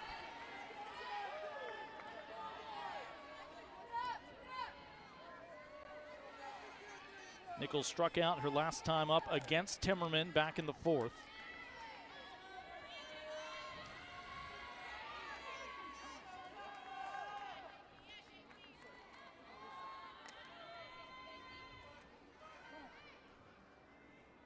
And time called by Texas. Mike White will talk both to Nichols as well as the batter in the on-deck circle, Ashton Maloney. His 8 and 9 hole hitters trying to produce the same magic we saw from Arkansas in the top half of the 5th with 2 outs. Probably just talking about what's best for her in this situation. Is it to swing away? Is it to slap? Kind of sometimes base that off of what the pitcher is throwing. And in this situation, Timmerman is throwing both down and up. So what will J.C. Nichols do here? Whatever it takes. Timmerman with a strikeout will strand the tying run 60 feet away for Texas. Longhorns will be down to their final 3 outs in the 7th, but first the Hogs Timmerman, looking for insurance. The pitch before this was up and away. Then she gets J.C. Nichols to chase the down and out.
teams in the nation colliding on this final regular season weekend in the SEC. Texas and Arkansas, a 3-game series, and it's the Razorbacks trying to claim this road weekend in the first 2 games.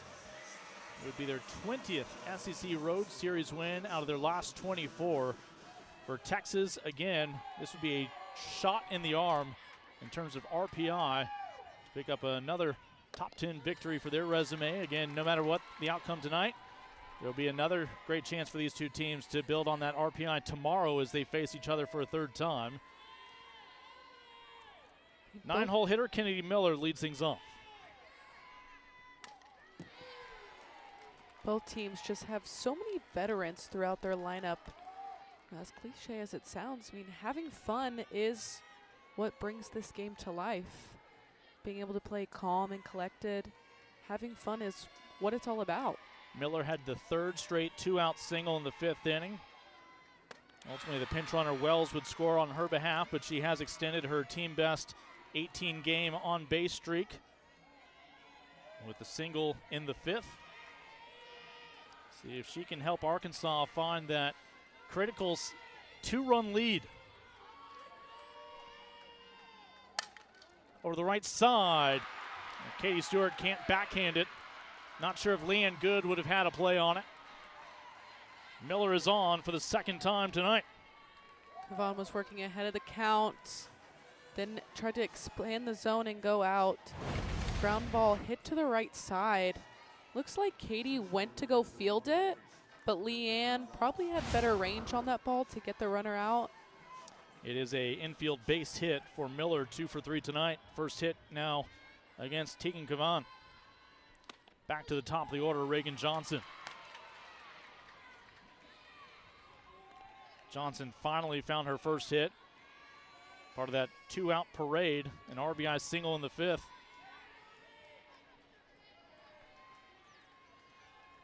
Again, still seeing no shift from Texas for Johnson.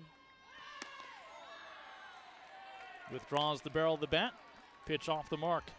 Nichols crashing on that showed bunt, but Katie Stewart staying back. Already the all-time hits leader in Arkansas history, added to that in the 5th. 2nd best all-time in batting average. Came into the weekend 8 stolen bases shy of the all-time mark for Arkansas as well. Just truly a foundational player.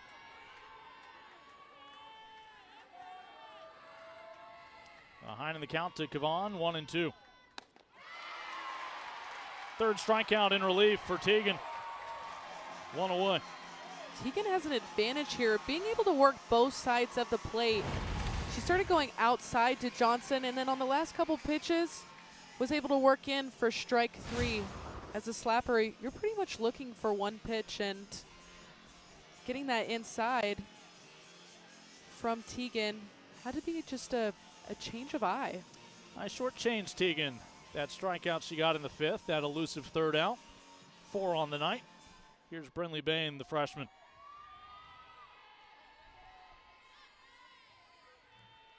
One on, 1 out for Arkansas, up by 1. All 4 of their runs in the top of the 5th.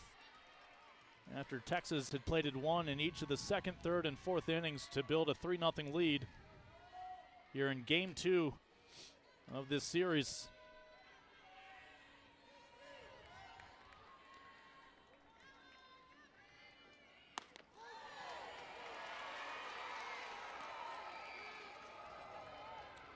Razorbacks 101 straight weeks ranked in the top 25 dating back to 2020.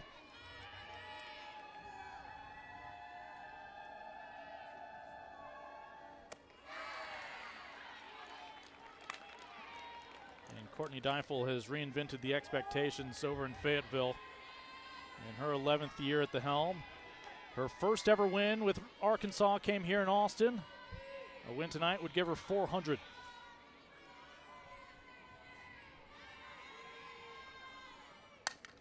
An excuse me swing over to Nichols will get the lead out, 2 away.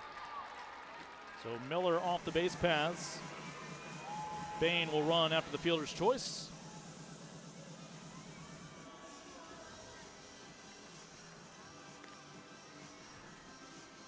taking it on, working up and into Brindley Bain. She kind of check swung to get that ground ball to Nichols for an out at second. Ella McDowell reached on the throwing error back in the 5th inning with 2 outs to extend that frame and allow Arkansas to take a lead. Again, 3rd team All-American last year, 2nd team All-SEC. From Richmond, Texas, out of Foster High School. Her last 11 plate appearances at Foster High School, she has intentionally walked.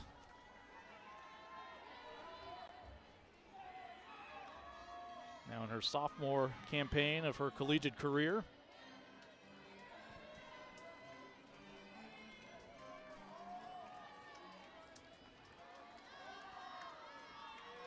Trying to extend this 7th inning. That one fell. Leadoff single from Kennedy Miller. She's since been retired on the base paths with 2 outs. Brindley Bain, your lone base runner at first. Arkansas saying if they can't give themselves just a little margin for error going into the bottom of the 7th, Texas will have their 9, 1, and 2 spots in the lineup due up. And of course, these days, that 2 hole occupied by Katie Stewart. With 2 outs, the 0-2 to McDowell.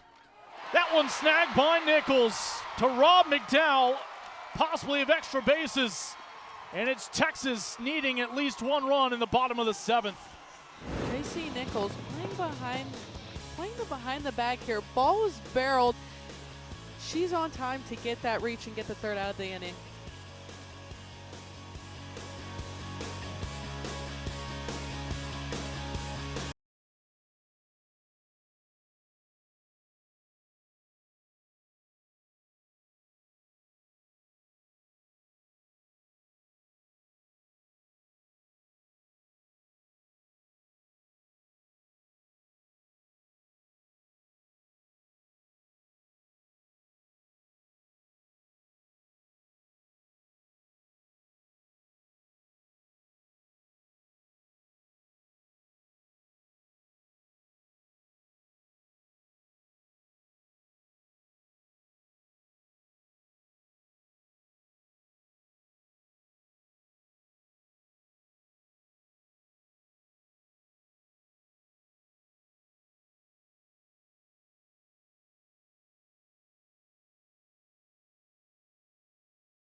Sailor Timmerman trying to close out a comeback win for Arkansas here in Austin, Texas. Remember, she took the circle after Hannah Wells made it 3-0 for the Longhorns with her solo blast. Since then, Timmerman has settled in, striking out 6 of the 11 batters she has faced, and more importantly, not conceded a run.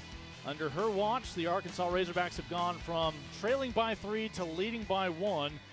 As we progress to the home half of the 7th inning, Lincoln Rose, Bella Dayton with you as it is Ashton Maloney 0 for 2 tonight out of the 9 hole, trying to spark something. And the first pitch she sees will be retired. Texas down to their final 2 outs. Timmerman's been just showing a lot of confidence in that circle, being able to locate her pitches really well using the upper half of the zone and being able to go away and down to these hitters. Well, these next 2 batters have a combined 30 home runs. 6 of them belong to Caden Henry. So Texas will have at least 2 batters come to the plate representing the tying run here in the bottom of the 7th. Henry has singled and walked tonight, 1 for 2 officially against Razorback pitching. That walk was her only plate appearance against Timmerman this evening. Every time Caden has gone on, she's been able to put herself in scoring position. Now that would be crucial right here in the bottom of the 7th. That one snagged in foul territory. And Katie Stewart's on deck. 0 for 2 with a walk and a run scored.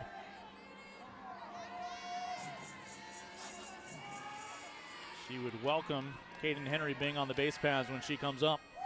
Yeah, Coach White mentioned that she's just been comfortable in the role of being the one to do the job. Katie Stewart representing her confidence in prime situations.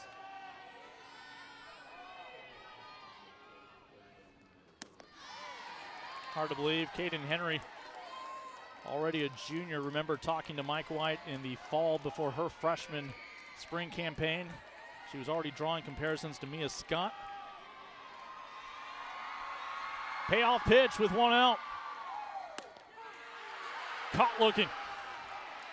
Third Longhorn to look at strike 3 from Saylor Timmerman, who is now fan 7.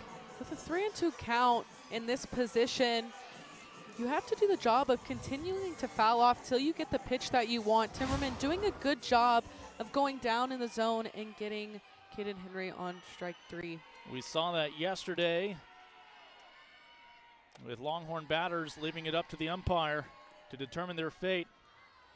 And that includes Katie Stewart, who struck out 3 times yesterday and looked at strike 3 back in the 5th inning tonight.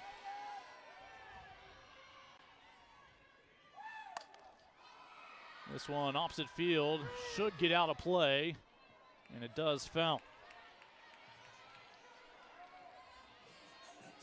As well as Saylor Timmerman has pitched. One mistake to Katie Stewart, and it's a brand new ball game. You're hoping for extra innings. But right now, if she can retire Katie Stewart, Razorbacks claim a road weekend series once again in the SEC.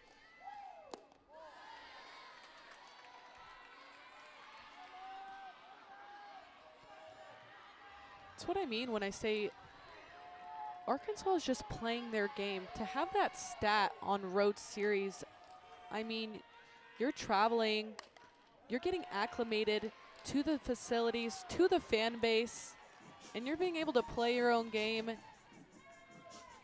and take the series. All 4 of their runs in that top of the 5th with 2 outs, aided by a couple of errors from the Longhorns. In Texas, find a 2-out spark of their own, beginning with Katie Stewart. With Vivi Martinez on deck, Longhorns could be down to their final strike.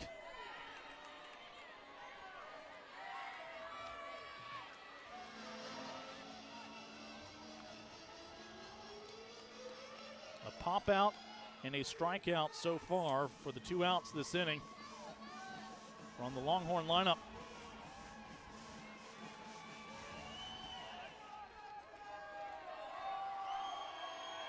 Timmerman with the 2-2 offering. And Stewart well ahead of that one.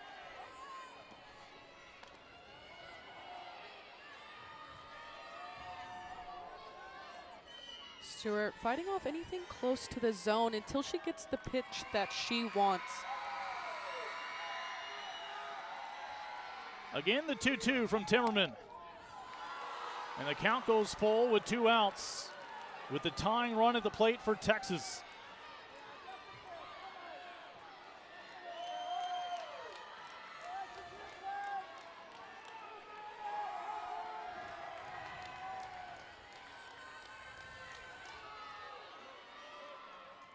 And this time, timeout called by Saylor Timmerman. What a moment for the freshman. Stewart hitting .450 with 37 walks. Will this stay playable? Arkansas with a comeback win against number 5 Texas claims the weekend series. And they will eye a sweep to carry them into Lexington in the conference tournament. I mean, Timmerman able to come in and just dominate in that circle, taking the energy back from what Texas had started and being able to use it to their advantage. Well, for Courtney Deifel, that first win against North Dakota State in a neutral game here on this diamond back in 2016, 10 years later, her 400th win, and she's looking for a whole lot more before the season wraps up with the Razorbacks. Can Texas come out tomorrow and have some Texas fight to be placed in where they want in the future? Arkansas up with these 2 games. Can they finish out the series with a sweep? That's good news for softball fans. There is a tomorrow. We will have a 3rd top 10 battle in the SEC here in Austin. Texas will try to enter conference play on a winning note, while the Razorbacks looking for a road sweep in conference play. Big thanks to our entire crew here in Austin. For Bella Dayton, I'm Lincoln Rose. We will talk to you tomorrow once again to put a punctuation on the regular season with the number 5 Longhorns and the 7th ranked Razorbacks.